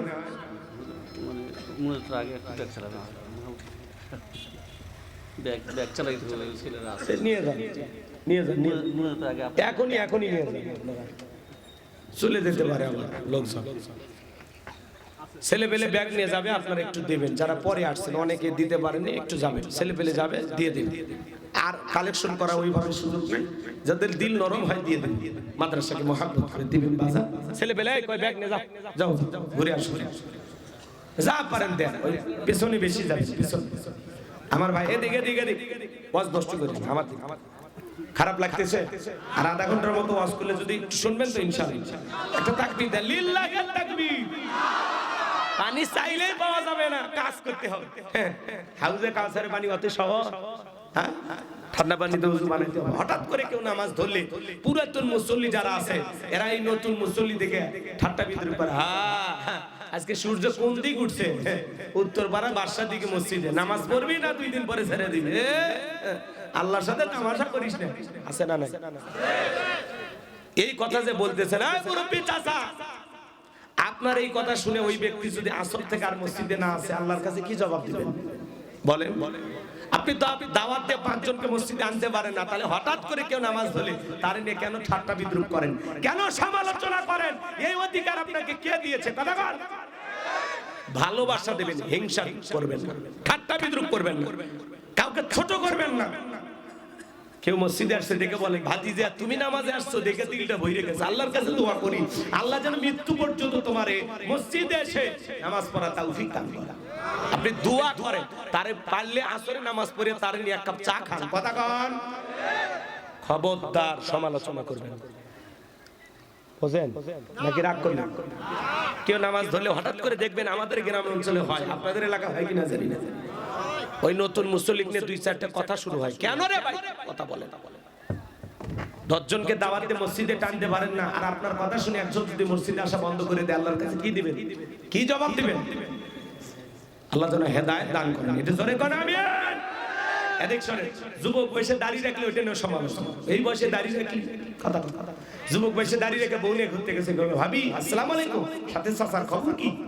বউ বাড়ি দেশে রাগ করে, বাইরে তোমার সাথে যাওয়া জানা কেন, কয় আমার ডাকে ভাবি আর তোমার ডাকে চাচা। যেই বউ নবীর সুন্নাত দাড়িকে মহব্বত করে না, ওই বউ আপনাকে 100% ভালোবাসা দিতে পারে না। কথা বল ঠিক কিনা? পুরুষের সৌন্দর্য হলো দাড়ি, পৃথিবীর সকল নবী রাসূলদের মুখে দাড়ি ছিল, সুবহানাল্লাহ। আর যার মুখে দাড়ি নাই, মহিলারও দাড়ি নাই, পুরুষের দাড়ি নেই, তাহলে পার্থক্য আছে? আল্লাহ না করুক এখান থেকে আপনি ঢাকায় যাচ্ছেন, দুর্ঘটনায় বাস দুর্ঘটনায় মারা গেছেন, মুখে দাড়িও নাই, পকেটে টুপিও নাই, মানুষ মরার পরে লুঙ্গি খুলে দেখি মাথা কাটা না আছে না? হাসেন না খালি, কথা ঠিক আছে না নাই? আর যদি মাথায় একটা টুপি থাকে, মুখে যদি একটা দাড়ি থাকে, এই যে দাড়িটা যদি থাকে, মানুষ দেখে কি করবে? মুসলমান। টুপি থাকলে কি বলবে? মুসলমান। কিন্তু টুপিও নাই, দাড়িও নাই, মানুষ কাপড় খুলে দিবে, মরার পরে কাপড় খুলে দিবে, নিজের ইজ্জত দেখাবা। কথা কান, এই যে মাহফিলে আসবা মাথায় টুপি পরে আসবা। কথা কান, সফরে বের হবেন পকেটে একটা টুপি রাখবেন। কথা বলেন। দাড়ি, দাড়িওয়ালা পুরুষের কি গুণ? যার দাড়ি আছে তাই 60-70 বছর বয়স হয়ে গেছে, তাও সেলুনের জায়গায় কাটিয়ে দে, কাটিয়ে দে, ক্লিন শেভ মারে। চাচা চামড়া চড়ে গেছে, এই বয়সে একটু দাড়িটা রেখে দেন। কয় চুলকে, চুলকে, তোমার দাড়ি রাখলে চুলকে, কবরে যাও ফেরেশতারা চুলকেলির মরণ নিয়ে বসে আছে। কথা কয় জাগা মতো মায়ের হবি, কবরে গেলে জাগা মতো মায়ের হবি। এখনো সময় আছে চাচা, দাড়ি ছেড়ে দেন, ফাইজলামি করেন না, দাড়িটা রাখেন। মা বোন যারা আছেন, মা স্বামী দাড়ি রাখলে কোনো কথা হবে না। এক ছেলে প্রশ্ন লিখছে, হুজুর মুখে দাড়ি রাখার কারণে বউ চুমা খাওয়ার জায়গা পায়? এই কি কয়? হ্যাঁ, আর কোন জায়গা নেই? কথা কন, আর কোন জায়গা নেই? এই জন্য আল্লাহ যেন আমাদের হেদায়েত দান করে। কিছু নারী আছে পুরুষের মুখে দাড়ি এটা পছন্দ করে না, যে নারী বলবে দাড়ি রাখলে আমার ভালো লাগে না, পছন্দ হয় না, ওটা তসলিমা নাসরিনের বোন। কথা কন ঠিক কিনা? হ্যাঁ, এটা শয়তানের ছোট খালা। দাড়ি রাখলে বলে ভালো লাগে না, পাগল। দাড়ি রাখা পুরুষের গুণ আছে, তুমি কি বুঝিবা? কথা কর, যত দাড়ি কাটবেন তত সমস্যা। 40 বছর আগে শেষ হয়ে যাবে। আর কিছু কব? বেশি নিচে নামা যাবে না, বুঝেন? দাড়িওয়ালা পুরুষের দাম আছে, দাম আছে। কথা কর, আল্লাহ আমাদের হেদায়েত দান করেন। যারা বলেন আমিন। এইবার হাউজে কাউসারের পানি চাইলেই পাওয়া যাবে না, কাজ করতে হবে দুইটি। দুইটা আঙ্গুল তুলে বলেন তো কয়টি? দুইটি। আরো জোরে, জোরে হলো না, উঠেই যাবে। হ্যাঁ, একটু মিছিল করে অভ্যাস করেন। 16 বছর মিছিল করতে পারেননি, সামনে মিছিল করা লাগবে। কথা কান ঠিক কিনা? আল্লাহ তাআলা 2 নম্বর আয়াতে জানিয়ে দিলেন, হাউজে কাউসারের পানি পান করতে গেলে দুইটি কাজ করতে হবে। সবাই আমার সঙ্গে পড়ুন, ফাসল্লিলি রাব্বিকা ওয়ানহার। বলেন, ফাসল্লিলি রাব্বিকা ওয়ানহার। 1 নাম্বার হলো ফাসল্লিলি রাব্বিকা, রবির উদ্দেশ্যে সালাত। সালাত হবে একমাত্র কার জন্য? আরেকটু জোরে বলেন, কার জন্য? কুলিন্না সালাতি ওয়া নুসুকি ওয়া মাহইয়ায়া ওয়া মামাতি লিল্লাহি রাব্বিল আলামিন। সূরা আনআম আয়াত নাম্বার 162 আল্লাহ রাব্বুল আলামিন জানিয়ে দিলেন নবীজি আপনি বলুন আমার নামাজ আমার কুরবানি আমার জীবন আমার মরণ লিল্লাহি রাব্বিল আলামিন আসমান জমিনের প্রতিপালকের জন্য। তাহলে মুমিন জীবনের সব ইবাদত হবে একমাত্র কাকে খুশি করার জন্য? ফাসাল্লি লিরাব্বিকা, রবের উদ্দেশ্যে সালাত। কাদ আফলাহাল মুমিনুন আল্লাযীনা হুম ফি সালাতিহিম খাশিউন। আমার আল্লাহ বলেন অবশ্যই মুমিনেরা সফল যারা নিজেদের সালাত বিনয়ের সহিত নম্রতার সহিত আল্লাহর ভয়ে সালাত আদায় করে। তাহলে সালাত হবে একমাত্র কার জন্য? فليعبدوا رب هذا البيت الذي أطعمهم من جوع وآمنهم من خوف। আল্লাহ তাআলা বলেন এই ঘরের মালিকের ইবাদত করো। ইবাদত যদি ইবাদতের মতো হয়, বান্দারে 5 ওয়াক্ত সালাতে মাথা নত করে আমি আল্লাহকে যদি সিজদা দিতে পারো, তোমার নামাজ যদি নামাজের মতো হয়, আমি আল্লাহ তোমাদেরকে দুইটা জিনিস দেব। এক নাম্বার বান্দা রিজিকের ব্যবস্থা করব। বলেন তো বাজান রিজিক দেওয়ার মালিক কে? আপনাদের এলাকায় একটা প্রাণী বের হয় কু কইয়া ছিল, ওর নাম কি শিয়াল পণ্ডিত। ওর নামে কি এলাকায় ভাতের হোটেল আছে, মুরগির হোটেল আছে, ব্যাংকের অ্যাকাউন্টে টাকা জমানো আছে। তাহলে শিয়ালদারে খাওয়ায় কে? পাখি সকালবেলা নিট থেকে বের হয়ে যায়, সন্ধ্যাবেলায় পাখির পেটটা ভরে বাসায় ফেরত আসার ব্যবস্থা করে দেয় কি? আল্লাহ যদি একটা পাখিকে খাওয়াইতে পারে, আমরা আশরাফুল মাখলুকাত আল্লাহর ভিআইপি সৃষ্টি কুনতুম খায়রা উম্মাতিন উখরিজাত লিন-নাস, আল্লাহ আমাদেরকে উত্তম জাতি বানাইছেন, আল্লাহ কি আমাদেরকে না খাওয়ায় রাখবেন? বলেন তো রিজিক দেওয়ার একমাত্র মালিক কে? ওয়া মা মিন দাব্বাতিন ফিল আরদি ইল্লা আলাল্লাহি রিজকুহা। সূরা হুদের ভিতরে আল্লাহ পাক জানিয়ে দিলেন এই পৃথিবীতে এমন কোন বিচরণশীল প্রাণী নাই যার রিজিকের ব্যবস্থা আমি আল্লাহ আসমান থেকে করি না। ওই আটলান্টিক মহাসমুদ্রের ৩৩,০০০ ফিট গভীরতার পানির নিচে থাকা ছোট্ট একটা প্রাণী, তার রিজিকের ব্যবস্থাও আমি আল্লাহ আসমান থেকে করি। বলুন সুবহানাল্লাহ। আর 2 নাম্বার আমি আল্লাহ সকল ভয় থেকে নিরাপত্তা দেব। আপনার আমার মনের মধ্যে ভয় আছে না নাই?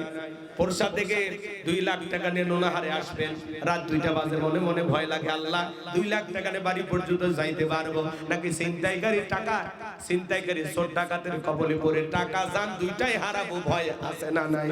চুরি ডাকাতি ছিনতাই খুন ধর্ষণের ভয় আছে না নাই? এই দেশে চুরি বন্ধ হবে সেই দিন, আল্লাহর কোরআন দিয়ে চোরের বিচার করা হবে যেই দিন। মানুষের তৈরি করা নিয়ম নীতি দিয়া, মানুষের তৈরি করা বিধান দিয়ে সমাজে চুরি বন্ধ হবে না। ডক্টর কামালের তৈরি করা সংবিধান, লন্ডন আমেরিকার পানি পড়া, ভারতের পানি পড়া, তাদের বুদ্ধি পরামর্শ অনুযায়ী তাদের নিয়ম কানুন, তাদের আইন নিয়ম নীতি দিয়া এই সমাজ রাষ্ট্র পরিচালনা করে শান্তি আনবে না। এই সমাজে শান্তি প্রতিষ্ঠিত হবে সেই দিন, আল্লাহর কোরআন দিয়া জমিনটা চলবে যেই দিন। এখন উচিত কথা যদি কই পিঠের ওপর দিয়া যাবি মই, এ আনন্দে কিছু লোক কিনে খাবি বগুড়ার স্পেশাল দই। যত দোষ নন্দ ঘোষ, সত্যটা বললে দোষ, করলে অন্যায়ের প্রতিবাদ, নামটা হবে তোমার মৌলবাদ, নামটা হবে তোমার জঙ্গিবাদ। উচিত কথা কইলে সমস্যা না? আল্লাহর আইন চালু করেন। ওরা বলে না ১৫০০ বছরের আইন, এগুলো ব্যাকডেট। আমরা বলতে যাই বেটা ব্যাকডেট না আপডেট, খালি একবার টেস্ট করে দেখো। কথা বলেন ১৫০০ বছর আগে আল্লাহ আইন দিয়েছেন ওয়াসারিকু ওয়াসারিকাতু ফাকতউ আইদিয়াহুমা জাযাআম বিমা কাসাবা নাকালাম মিনাল্লাহ। সূরা মায়েদার ৩৮ নম্বর আয়াতে আল্লাহ তাআলা আইন দিয়েছেন, চোর পুরুষ হোক আর নারী হোক, আল্লাহর বিধান আল্লাহর ফয়সালা, অপরাধ যদি প্রমাণিত হয় চোরের হাত কেটে দাও। একটা চোরের হাত কেটে বাইতুল মুকাররমের সামনে এসে সোশ্যাল মিডিয়াতে যদি প্রচার করা হতো যে বাংলার পার্লামেন্টে আইন পাস করা হলো চুরি করলে হাত কেটে দেওয়া হবে, সমস্ত চোরেরা তওবা করে আল্লাহর ওলি। কিন্তু ওই যে সরিষায় যে ভূত, আল্লাহর আইন যে চালু করবে নেতা থেকে, বাবা এই হাত দিয়ে আমি যে পরিমাণে দুর্নীতি করছি, প্রথম হাত তো আমার কাটা যাবে। এই কথা কন না আপনারা? ৫৩ বছর সরকার প্রধানমন্ত্রী হয়েছে মুসলমান, নামাজের ন্যূনতম বিল বাংলার পার্লামেন্টে কোন মুসলমান নেতা পাস করেনি। আজকে বাংলাদেশের মসজিদের জুতা চুরি আমরা বন্ধ করতে পারি। আমার ৩ জোড়া জুতা চুরি হয়েছে।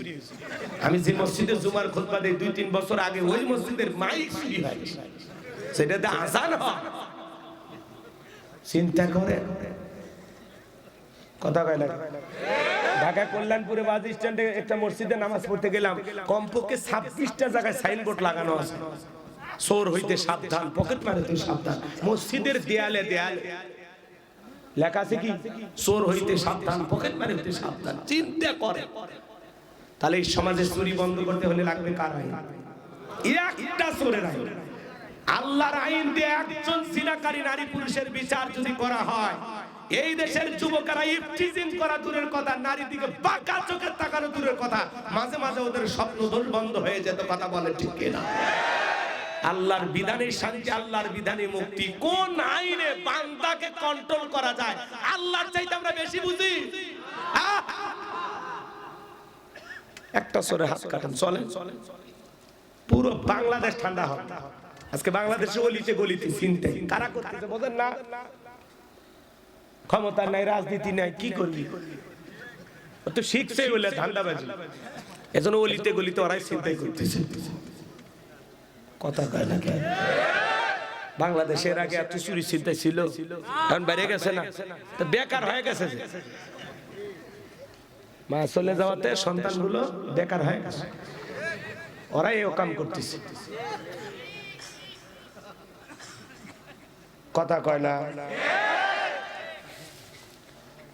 এই দেশের কোটি কোটি টাকা ওরা দুর্নীতি করেছে, 11 লক্ষ কোটি টাকা বিদেশে পাচার করছে। এমপি মন্ত্রী আছে, সবগুলো পালিয়ে গেছে। কথা কয়? মাঝে মাঝে আদালতে 2-4 জনকে হাজির করা হয়, বাকিগুলো তো নাই। কথা বোঝেন নাই? 5-10 কোটি টাকা দামের গাড়িগুলো গ্যারেজে পড়ে আছে, এমপি মন্ত্রী নাই। আছে আছে আছে। মন্ত্রীরা সব কোথায় গেল, এমপিরা সব কোথায় গেল, কোথায় কাদের কাকা? ওদের সারা দেশটা এখন লাগে ফাঁকা ফাঁকা। পালাবো না, পালাবো না, পালাবো না, যাই না তাদের দেখা। ওদের সারা দেশটা এখন লাগে ফাঁকা ফাঁকা।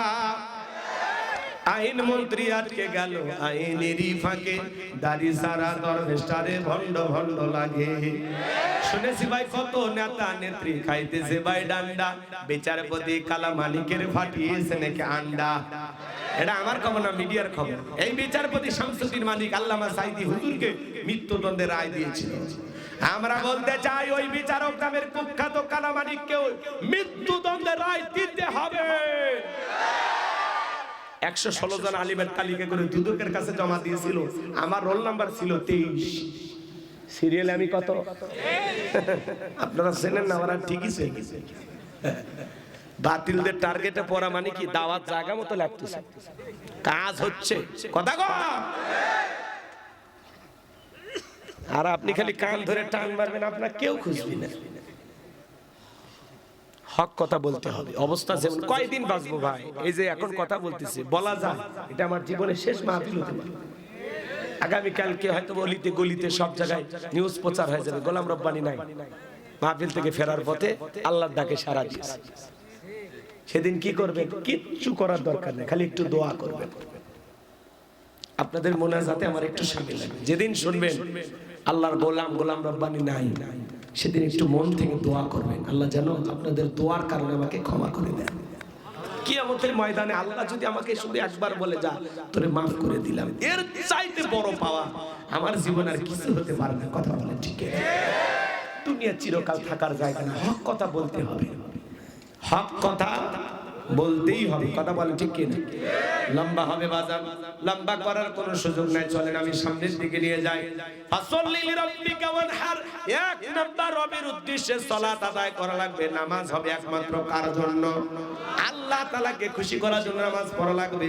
ফাওয়াইলুল লিল মুসাল্লিন আল্লাযীনা হুম আন সালাতিহিম সাহুন। হতভাগা দুর্ভাগা সে সমস্ত নামাজি যারা লোক দেখানোর জন্য সালাত আদায় করে। লোক দেখানোর জন্য সালাত আদায় করা যাবে না। বিয়ে বাড়িতে নামাজ পড়ে, আছে না নাই? বিয়ে বাড়িতে বেড়াতে গেছে, হঠাৎ করে মসজিদে আজান হয়েছে, আল্লাহু আকবার আল্লাহু আকবার। বলে বিয়ে, আমি 3 বার হজ করেছি, ত্রিপল হাজি, আমি জামাত ছাড়া নামাজ পড়ি না। নতুন বিয়ে চিন্তা করলো, বিয়ে বাড়িতে প্রথম বেড়াতে আসলাম, নামাজ পড়তে না গেলে বলবে এদের সাথে সম্পর্ক করে ভুল করলাম।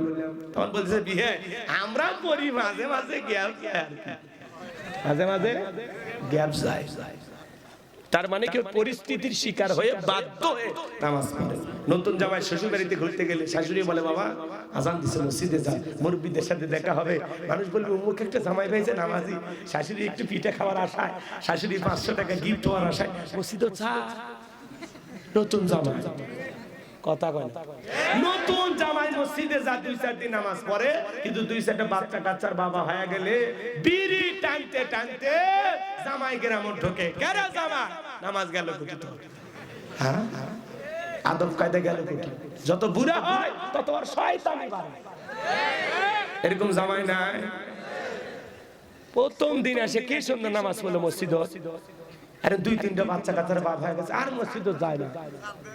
কথা কন, আমি আমার সময় নাই তো আজকে, ওহো বহুত বেজে গেছে, কষ্ট হয়, বিরক্ত হইতেছে। এদেশে আছে নামাজি আছে 5 রকমের, 5-এর 7-এর খাটের ঠাটের ভোটের। নিয়মিত যারা 5 ওয়াক্ত সালাত আদায় করে এরা হলো নির্ভেজাল খাঁটি মুমিন। আল্লাহু আকবার। 7 দিন পরে পরে জুমার নামাজ পড়ে যারা, লাইফ সাপোর্টে বেঁচে থাকা মুসলমান তারা। 7 দিন পরে জুমার যায় টাইসে ধুলে খোঁজে, ধুলে ধুলে বেতনটা না হালাল করেন, খাচ্ছেন আর বলের মতো মোটা হচ্ছে। কথা কয় না কেন? মসজিদে ধুলে পরিষ্কার দায়িত্ব কি হুজুরের একা? আপনাদের দায়িত্ব না? কথা কয় না কেন? মসজিদের ধুলেটা, এই ছেলে মসজিদের ধুলেটা তুমি পরিষ্কার করো, আল্লাহ তোমার অন্তরে ময়লা পরিষ্কার করে দেবে। নবী আমার এক জায়গায় সালাত আদায় করলেন, পাশেই মসজিদের পাশে নতুন কবর দেখে বলেন আমার সামনে এই কবরে থাকা ব্যক্তি জান্নাতি। সাহাবা ইকরাম দেখে বলেন হুজুর এই ব্যক্তি কি এমন আমল করেছেন? আল্লাহ রাসূল বললেন এই কবরে থাকা ব্যক্তি সব সময় আল্লাহর ঘরটা ঝাড়ু দিত, পরিষ্কার পরিচ্ছন্ন রাখতো, এইজন্য আল্লাহ খুশি হয়ে তাকে জান্নাত দিয়েছেন। সুবহানাল্লাহ। জুমার সালাম, জুমার 2 রাকাতের সালাম ফিরাইতে দেরি, মসজিদের বাইরে পা রাখতে দেরি নাই। সুন্নত পরে বাড়িতে বউক সাথে নিয়ে পড়ে, কি কর আছে না এরকম? এই জুমার 2 রাকাত ফরজ পড়ার জন্য বাংলাদেশের মসজিদগুলো ভেঙে ভেঙে 2 তলা 3 তলা 4 তলা করা হয়, আর ফজরের নামাজের সময় এক কাতার মুসল্লি পাওয়া যায় না। কথা বলেন ঠিক কি না? আছে না নাই? নিয়মিত 5 ওয়াক্ত সালাত আল্লাহর কোন কোন বান্দা আদায় করেন হাত তুলে দেখেন তো। আল্লাহ আপনাদের কবুল করুন, জোরে বলুন আমিন। 5 ওয়াক্ত সালাত আদায় করবেন তো ইনশাআল্লাহ। আজকের এই জুমার রজনীর শপথ মনে থাকবে তো? হাত হাত আল্লাহ আপনাদের কবুল করুন, এটা জোরে কোন আমিন। মানুষ মরে গেলে জানাজার নামাজ পড়ে যারা খাঁটির মুসল্লি, তার মানুষ মরে যায় না, মাইকে ঘোষণা হয় এই গ্রামের অমুক ব্যক্তি মারা গেছে, ইন্না লিল্লাহি ওয়া ইন্না ইলাইহি রাজিউন। স্বামী সকালবেলা উঠে বলে এ বউ, এ মাইকটা শুনলো না, ওই উত্তরপাড়া বাদশা মারা গেছে। গত কয়েকদিন আগে পোরশা বাজারে একসাথে চা খাইলাম, চায়ের বিল দিবেন দিল না। ভাই আমি বিল দিই, লোকটা এত ভালো ছিল, বেঁচে থাকলে আরো 10 দিন চায়ের বিল দিত। মারা গেছে, তাড়াতাড়ি পাঞ্জাবি রেডি কর, জোহর পরে জানাজা। এইবার জোহর পরে জানাজা শুরু হবে, দৌড়ে মসজিদে গেছে, যা দেখে জানাজা শুরু হয়নি, শুরু হয়েছে কি জোহরের 4 রাকাত ফরজ। তখন চিন্তা করলে যে হুজুর জানাজা পড়তে আসছি, জোহরের 4 রাকাত পড়ে নেই, আল্লাহ পাক উদ্দেশ্য জানাজা পড়া, জোহর পড়া না। কথা বল, কত মানুষ জানাজায় শরীক হয়, আসরের নামাজের সময় মসজিদে আর পাওয়া যায়। কে দুলে ভাই গেল কোথায়? ওরা গেল কোথায়? ওরা কারা? কোথা থেকে এলো?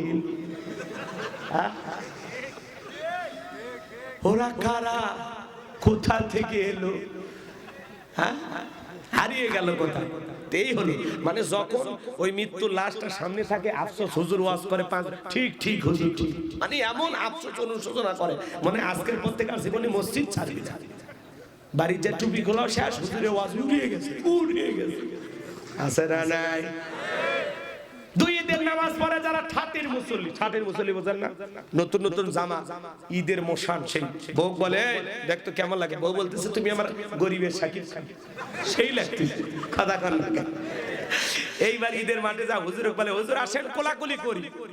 আরে ভাই একজন আছে 26 মাসের, সেই বিশাল পেয়া কোলাকুলি করবে, এই কোলাকুলি করবে চাই কিসের ভাই? বুকের সাথে বুক মিলাবে, মাঝখানে বেরিয়ে হলো পেট।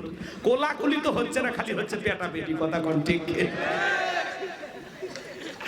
হুজুর এবার বলতেছে ভাই সেই আলেমদেরকে মহব্বত করেন তো রোজা কয়টা 29টা না 30টা ভাই হুজুর ব্যবসায়িক চাপে এত বিজি ছিলাম এত ব্যস্ত ছিলাম রোজা রাখতে পারিনি তারাবি পড়তে পারিনি কিন্তু ইফতার খাওয়া মিস করি আমি খেয়েছি হিন্দুদেরকে ডেকে ইফতারি খেয়েছি হুজুর আচ্ছা বলেন তো রোজা থেকে ইফতারি নিয়ে বসে থাকা আর বেরোজা থেকে বসে থাকা দুটোর মধ্যে এক আর মনের মধ্যে সোর সোর ভাব 2 ঘন্টা আগেই তো খেয়েছি হ্যাঁ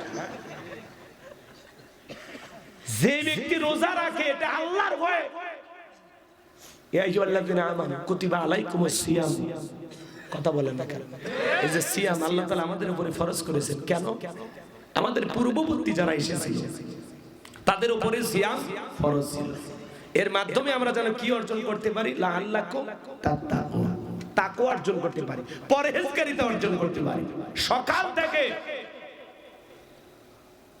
সন্ধ্যা পর্যন্ত কেউ না খেয়ে থাকে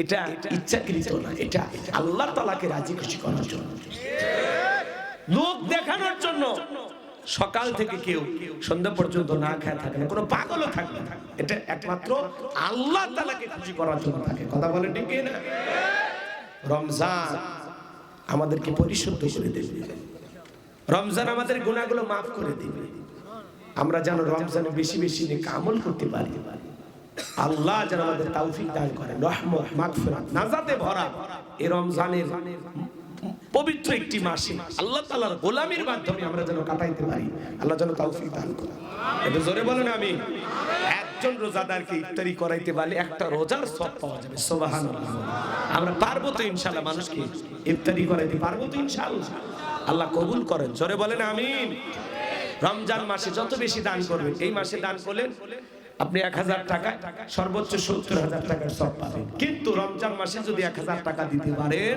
7 লক্ষ টাকার সওয়াব পাবেন সুবহানাল্লাহ তাহলে রমজান মাসে এই মাদ্রাসার জন্য 2-1000 টাকা দিতে পারবেন তো ইনশাআল্লাহ আছে এরকম দেওয়ার মানুষ আছেন নামগুলো মুনাজাতের পরে লিখে দিবেন আল্লাহ কবুল করেন জোরে বলেন আমিন সম্মানিত ভাইয়েরা আমার তাহলে দুই ঈদের নামাজ পড়ে যারা এরা হলো ঠাটের মুসল্লি নির্বাচনের আগে মাথায় টুপি দিয়া জনগণের সামনে হাজির হয় যারা এরা হলো ভোটের নামাজি কথা কয় না মাথায় টুপি মুখে দাড়ি গায়ে লম্বা পাঞ্জাবি দেখে মানে আসমান থেকে জিবরাইল খালাতো ভাই হইছে ওদের পিছনে আমরা স্লোগান দেই বন্ধু ভাইয়ের চরিত্র ফুলের মতো পবিত্র নামাজ পড়া কত গাজা খায় 5 ওয়াক্ত খুব চুরিতে বাঘা ভক্ত শয়তানের 1 নাম্বার ভক্ত হুজুর যেন খুবই শক্ত সুশে খাই গরিবের রক্ত ভোট দিয়ে দেখেন গরিবের শত্রু না বন্ধু পোস্টারে লেখা আছে গরিবের বন্ধু ভোট দিয়ে দেখেন গরিবের 1 নাম্বার শত্রু একটা বয়স্ক ভাতার কাট দিবেন যায় 2000 খায় কথা কন রাস্তার বরাদ্দ হয় 5-10 কোটি টাকা দেবে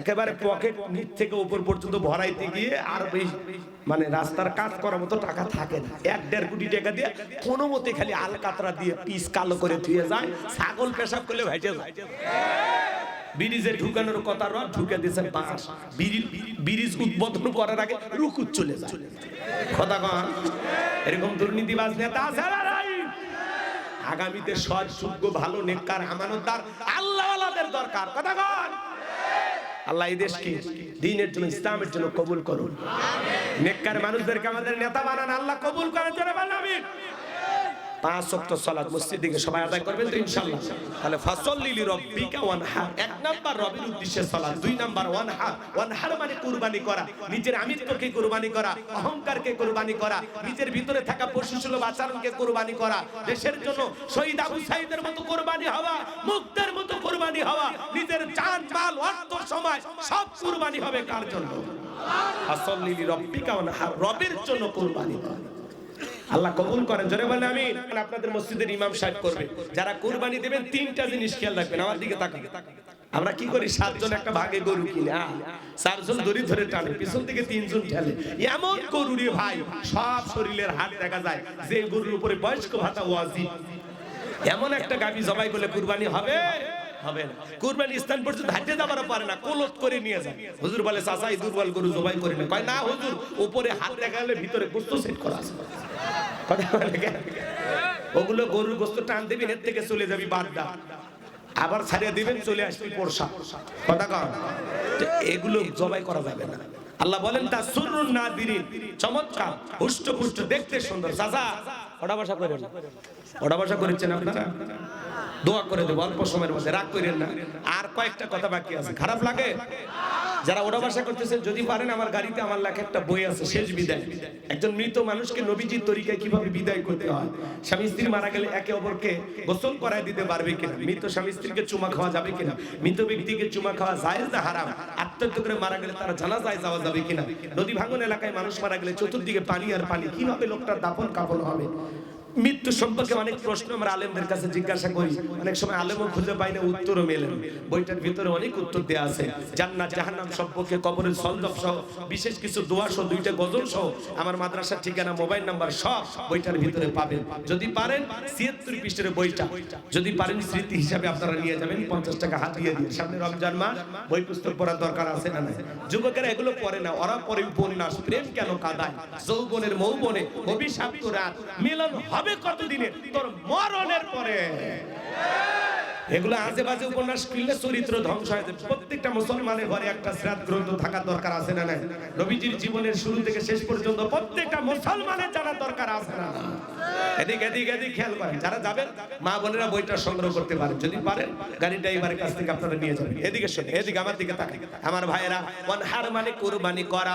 যারা কুরবানি দিবেন 3টা জিনিস খেয়াল রাখবেন। 1 নাম্বার নিয়ত সহিহ, ইন্নামাল আমালু বিন্নিয়াত, প্রত্যেকটা কাজ নিয়তের উপর নির্ভরশীল। অনেকে বলে হুজুর কুরবানি না দিলে মানুষ, আমার সন্তানেরা মানুষের গোশতের দিকে তাকায় থাকবে, ওদের কিস্তি তুলে হলেও দেব, সন্তানদের কষ্ট আমি সহ্য করতে পারবো। তোমারে আবেগে দাও নাই, কথা কয় না, কিস্তি তুলে কুরবানি হবে। জামাই বাড়িতে বস্তু না বাড়ালে মান সম্মান থাকবে না, এই আশায় কুরবানি দিলে হবে? কথা একটু আমার সাথে বলেন। আপনারা সবাই মুফতি সাহেব, ফতোয়া দেওয়ার জন্য আপনাদেরকে বলতেছি, ভুল হলে আমি ধরিয়ে দেব। ভয় পাচ্ছেন কি? আমি আছি না? কথা কয়, যেটা ভুল হবে সেটা তো আমি ধরিয়ে দেব, ভয় পাচ্ছেন কেন? আমি যেটা বলি জবাব দেব। এদিকে খেয়াল করেন, কুরবানি একমাত্র আল্লাহ তাআলাকে রাজি খুশি করার জন্য, ছেলে মেয়ের জন্য না, জামাই বাড়িতে গোশত পাঠানোর জন্য না। আরে ভাই, আগে খাওয়ার নিয়ত কেন? নিয়ত সহি করেন যে এই কুরবানি আল্লাহর জন্য। কুরবানি জবাই করার পরে তো বাচ্চা কাচ্চা দিয়েই খাবেন, গরিব দুঃখী মানুষকে দিয়েই খাবেন, আত্মীয় স্বজনকে দিয়েই খাবেন। কথা বলেন, কুরবানি মানে করা, কুরবানি মানে কি? ত্যাগ করা, স্যাক্রিফাইস করা, বিলিয়ে দেওয়া, বন্টন করা। ভোগের নাম কুরবানি নয়, ত্যাগের নাম হলো কুরবানি। অন্যের মুখে হাসি ফোটানোর নাম হলো কুরবানি। আপনার প্রতিবেশী গরিব, 2 টুকরা কেনার ক্ষমতা নাই, মশলা বাইটা, আদা রসুন বাইটা, ঝাল মরিচ বাইটা অপেক্ষায় আছে। কেউ যদি 2টা টুকরো দেয়, কেউ যদি একটু গোশত দেয়, ওইটা বাচ্চাদেরকে রান্না করে খাওয়া। আপনি তার ঘরে গোশত না দিয়া নিজে খায়া বিকেল বেলা দাঁত খিলল করতেছে। আর আপনি প্রশ্ন লিখে দেন, ফ্রিজে কত দিন গোশত রেখে খাওয়া যায়? আগে ফ্রিজের চিন্তা না, আগে এই যে আপনার প্রতিবেশী মশলা বাইটা বসে আছে, 6 মাসে 1 কেজি কেনার ক্ষমতা নাই, এই দুস্থ অভাবগ্রস্ত এই অসহায় ফকির মিসকিন, এই মানুষটাকে আগে দেন, এর আগে খাওয়া, এরে খাওয়ায়, এর মুখে হাসি ফোটানোর নাম হলো কুরবানি। ধনী কুরবানি আজকে দিচ্ছেন, 15 দিন পরে আল্লাহ চাইলে আবারও গোশত কেনার ক্ষমতা আপনার আছে, কিন্তু ওই গরিব মানুষটা কেনার ক্ষমতা নাই। কুরবানির গোশত বিলিয়ে বন্টন করার মধ্যেই তো তৃপ্তি, আনন্দ, ভালোবাসা, ভালো লাগা। কথা কয় পারবো তো ইনশাআল্লাহ। আর এই কুরবানির গোশত পরে কুরবানি পর্যন্ত নিয়ে যায়। বাপরে বাপ, আত্মীয় স্বজন এসে খাইতে দিছে, কয় ভাই গোশত এত শক্ত কেন? কয় কুরবানির গোশত ফ্রিজে ছিল তো। ওরে বাবা, আছে না নাই? তাহলে 1 নাম্বার হলো কুরবানি কার জন্য? আল্লাহর জন্য। 2 নাম্বার হলো যারা কুরবানি দেবেন আপনার ইনকামটা বৈধ হওয়া লাগবে। সুদের টাকা, ঘুষের টাকা, হারাম উপার্জনের টাকা দিয়ে কুরবানি দিলে হবে না। আল্লাহ পবিত্র, তিনি পবিত্র বস্তুকেই ভালোবাসেন। কথা ক্লিয়ার না ভেজাল আছে? আর 3 নাম্বার, ফাসল্লি লিরাব্বিকা ওয়ানহার, আগে সালাত আদায় করো, তারপরে কুরবানি করো। নামাজি হয়ে কুরবানি দিতে হবে। এই 3টা যদি আপনার ভিতরে সঠিকভাবে থাকে, নিয়ত সহিহ, টাকা হালাল, নামাজি হয়ে কুরবানি দিবেন। আপনি যদি একটা ভেড়াও দেন 10,000 টাকা, 20,000 টাকার একটা ছাগলও দেন, ওই ছাগল ভেড়া রক্ত জমিনে পড়ার আগে আরশের মালিক আল্লাহর কাছে কবুল হয়ে যাবে। বলুন সুবহানাল্লাহ। এদিকে এদিকে এদিকে এদিকে থাক, আমার দিকে থাক। তাহলে কুরবানি কার জন্য? আল্লাহর জন্য কুরবানি দিবেন ইনশাআল্লাহ। আল্লাহ কি বলেন? ওয়ালা কি ইয়ানালুহু তাকওয়া মিনকুম। বান্দা কয় লাখ টাকার গরু দিলি, কত টাকা দিয়ে কুরবানি দিলি আমি ওইটা দেখিনি, আমি দেখি তোর অন্তরে তাকওয়া, তোর অন্তরে যেটা আছে আমি আল্লাহ সেইটাকেই কবুল করব। সুবহানাল্লাহ। তাহলে আল্লাহর জন্য সালাত আদায় করবেন, আল্লাহর জন্য কুরবানি দিবেন। কারা কারা শেষবারের মতো হাত তুলে তো দেখি, আল্লাহ কবুল করেন। জোরে বলুন আমিন।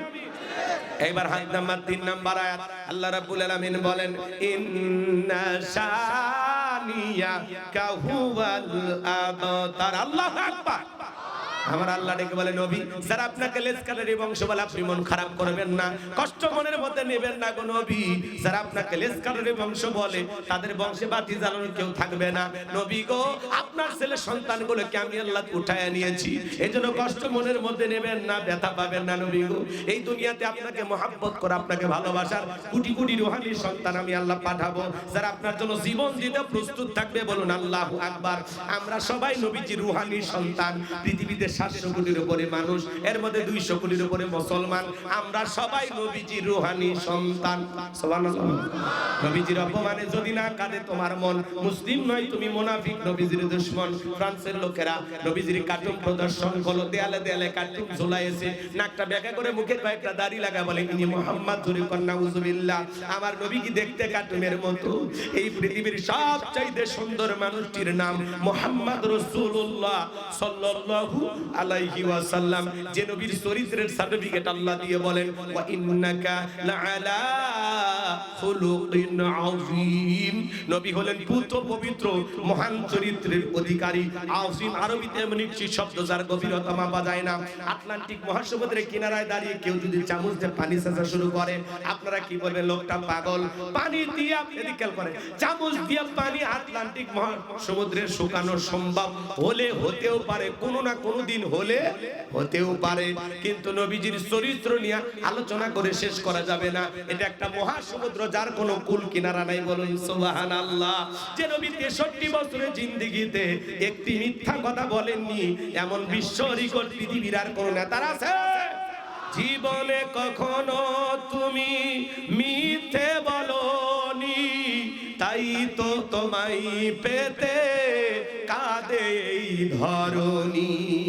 জীবনে কখনো তুমি মিথ্যে বলনি, তাই তো তোমায় পেতে কাঁদে এই ধরণী। জোরে বলেন মারহাবা। 63 বছরের জিন্দেগিতে একটি মিথ্যা কথা বলেনি বিশ্ব নবী মুহাম্মদ রাসূলুল্লাহ সাল্লাল্লাহু আলাইহি ওয়াসাল্লাম। কেমন নবী পাইছি? হ্যাঁ যুবক, তোমার আমার মডেল মেসি নেইমার হতে পারে না। মেসিকে মহব্বত করে 10 নম্বর জার্সি পরো, মেসির পতাকা বাড়িতে টাঙাও, আর্জেন্টিনা ব্রাজিলের পাগল হয়ে যাও।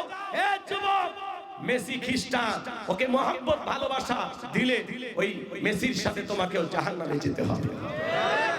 তোমার আমার মডেল মেসি না, নেইমার না, শাকিব খান না, শাহরুখ খান না, তোমার আমার মডেল লাকাদ কানা লাকুম ফি রাসূলিল্লাহি উসওয়াতুন হাসানাহ। তোমার আমার জন্য উত্তম আদর্শ আছে রাসূলের জীবনের ভিতরে। কথা বলে ঠিক কি না? আমরা নেইমার কাটিং চুল কাটবো না, আমরা মেসি কাটিং চুল কাটবো না, আমরা নবী মুহাম্মদের আদর্শকে অনুসরণ করব, নবীর সুন্নাতকে অনুসরণ করব। এ মনে থাকবে? আমার নবীকে গালি দিয়েছিল ওলীদ বিন মুগীরা। আল্লাহ আসমান থেকে আয়াত নাজিল করে বলেন উতুল্লিম বাদা যালিকা জানিম। এই ওলীদ বিন মুগীরা হলো পিতৃ পরিচয়হীন যার সন্তান, ওর জন্মের ঠিক নাই। ওলীদ বিন মুগীরা আরবের মানুষ বলে নবী এত বড় কথা, আমার জন্মের ঠিক নাই, আপনি থাকেন আমি বাড়িতে যাই। তার মায়ের নাম ছিল ঝর্ণা। বলে মা করবি না কোনো তাল বাহানা, নবী মুহাম্মদ আমাকে বলেছেন উতুল্লিম বাদা যালিকা জানিম, আমি নাকি পিতৃ পরিচয়হীন যার সন্তান, আমার নাকি জন্মের ঠিক নাই। ওলীদ বিন মুগীরার মা মনে মনে ভাবে এই গোপন তত্ত্ব নবী জানলো কেমনে? নবী তো জানতেন না, নবীকে জানিয়ে দিয়েছেন তিনি কে? জোরে কোন তিনি কে? ওলীদ বিন মুগীরার মা বলতেছে বাবা আমারও বয়স হয়ে গেছে, এখন কবরে চলে গেছে, আমিও মিথ্যা বলবো না। তবে শোন, তোর বাবা ব্যবসা বাণিজ্যের কাছে এতটাই ব্যস্ত থাকতো, তোর বাবা ব্যবসা জেনে টাকা আসেনি, কিন্তু তোর মায়ের মন বোঝে না, সে যে কেন আসে না, কিছু ভালো লাগে না, এবার আসুক তারে আমি মজা দেখাবো।